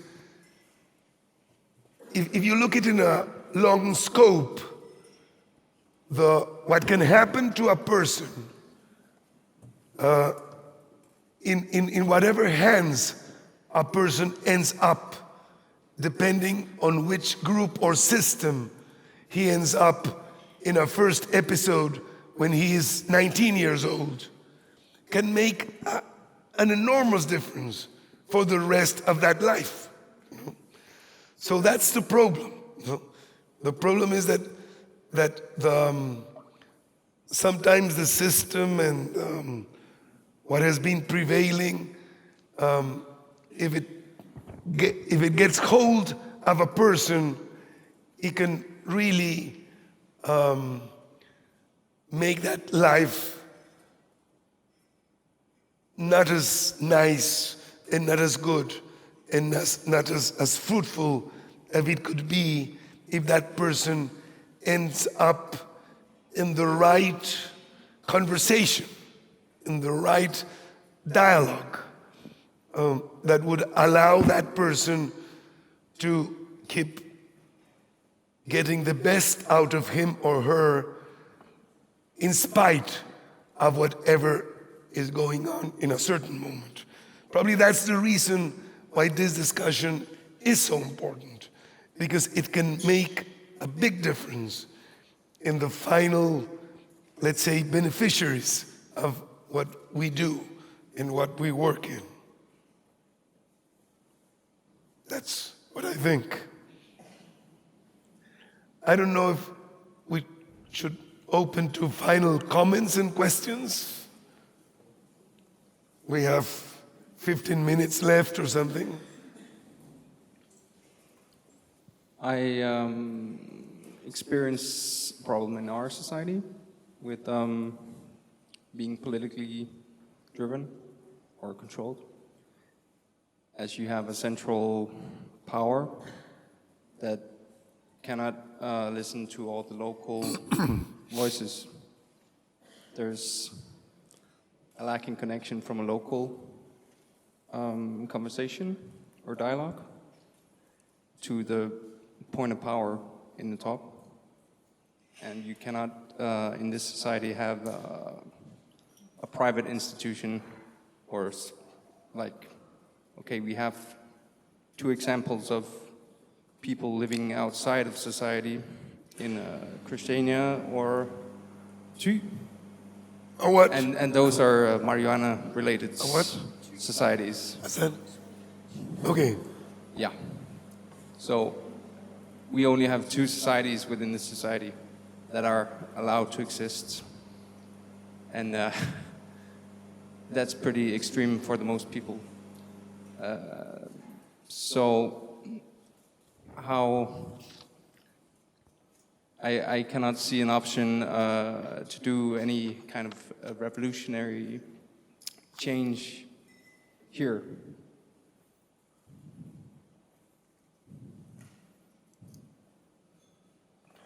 I have to disagree, I don't know the system, but I'm beginning to know you. And I'm sure you would have the internal strength and resources to do something and rethink something and come with an idea that could make a difference within this country. And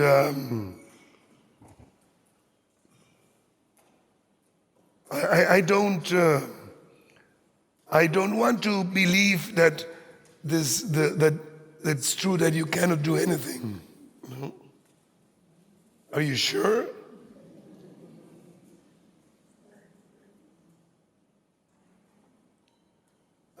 It's just a thing of beginning to do, beginning. No? And things will begin to happen. Don't you think so? There must be a way, no? The cause is very good, no? And the reason is very good, no? As I was saying, if you do it, you can make a difference for many people, no? Including yourself, no? And the first thing is to do sort of an internal open dialogue, no? Yes. And I think I'm just pointing out that we have a structural problem. A what? within A what? A structural problem within our system, oh, sure, yeah. where you can have one person trying to do a difference, but unless you organize and being this a wealthy country where people don't have struggle in their lives like in a poorer country, we tend not to get together that much more in a struggle against the system to demand reform. It's more of a thing we do in the media. Are you saying that because of being wealthy, you can't do it? No. And then what's it's the just point in being wealthy? No. It just presents us with sort of problem in in engaging everybody in the conversation, because it's easy to ignore the problem because it doesn't affect yourself, I think. But you will consider options. Great. Okay.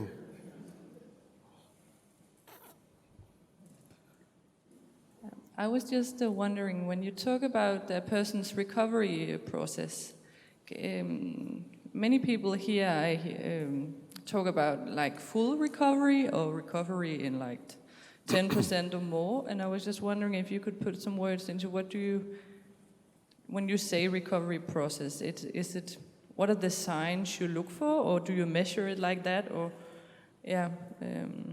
when can you say a person has recovered? Yeah, that's a very good question, and we don't measure it in a scale, in percentage. I had never thought of the idea of full recovery. I promise that has never come to my mind, no? And it will be hard to think what that is.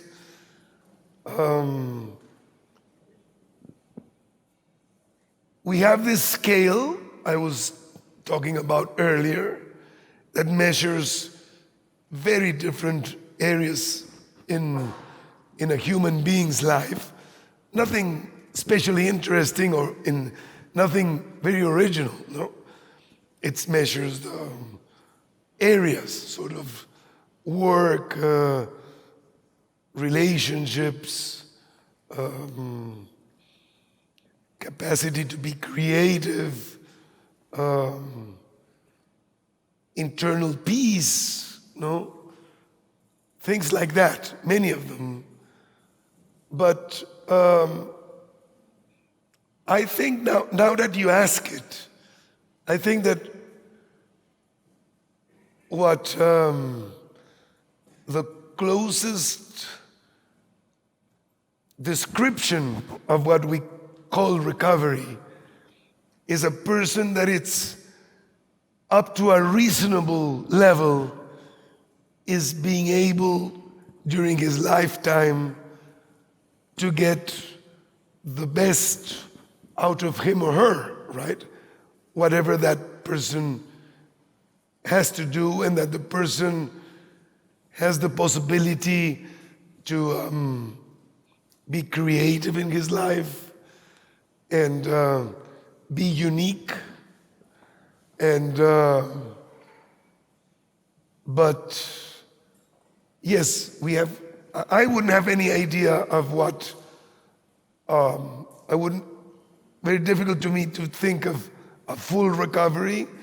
It's a never-ending process for anybody. Even if you are a normotic,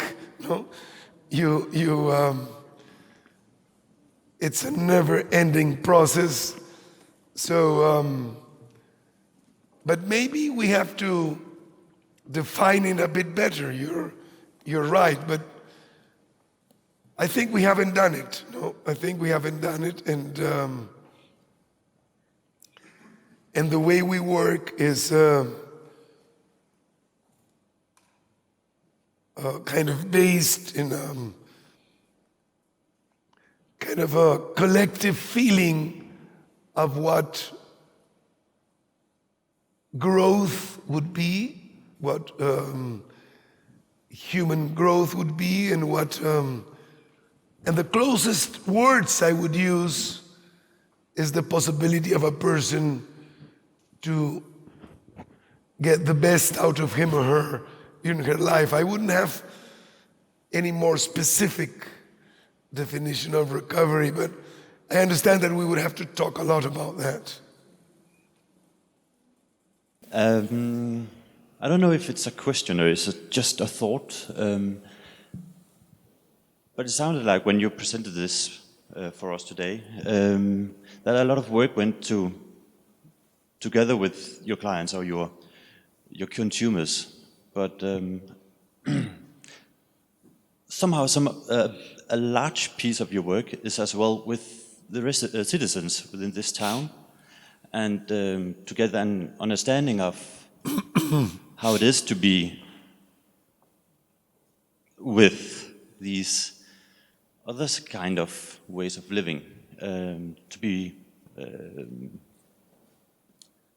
I would say, mangfoldig, but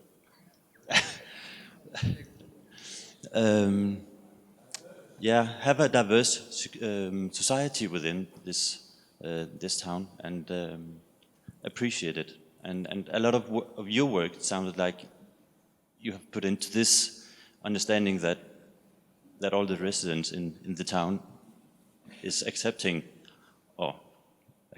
the diversity of each other, more than only the work around the individual person who needed help from you.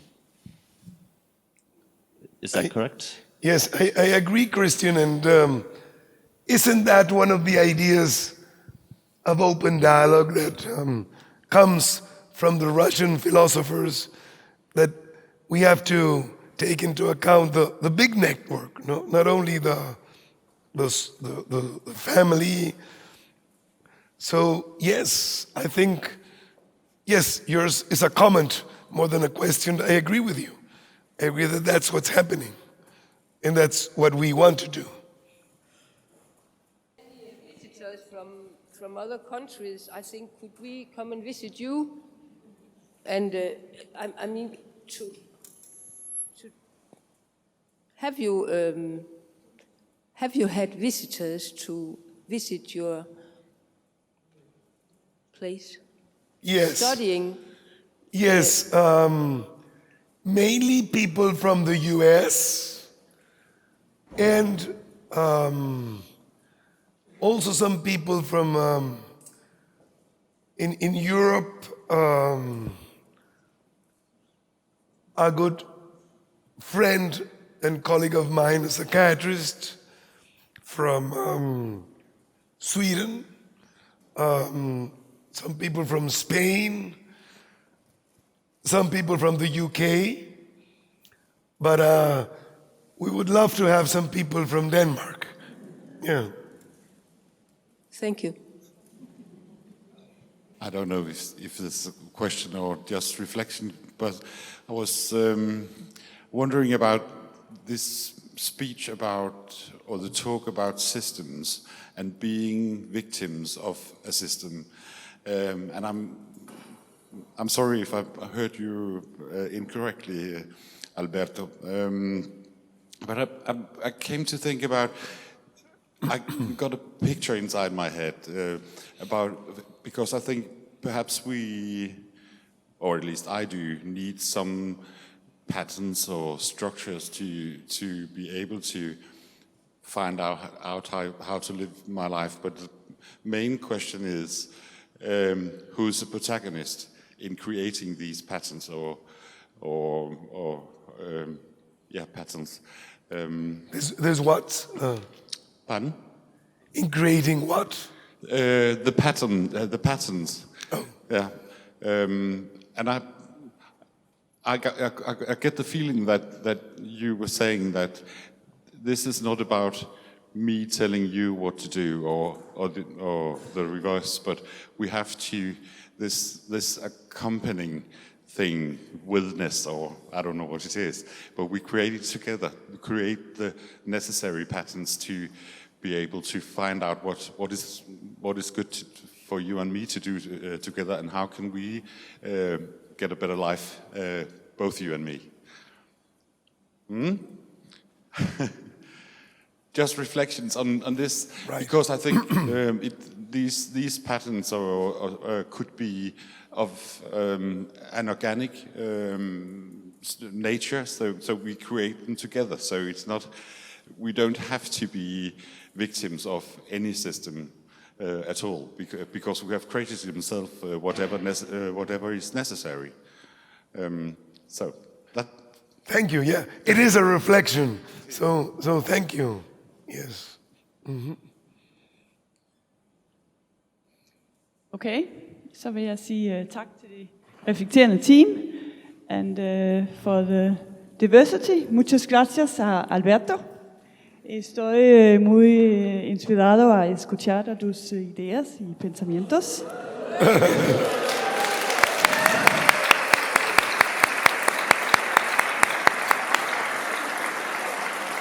Estoy seguro que ahora la gente aquí está muy inspirado y quizás hay deseos de una lucha política, por supuesto sin armas. Gracias. Okay. Muchas gracias. She had to say it in Spanish because it's politically complicated. So yeah, right.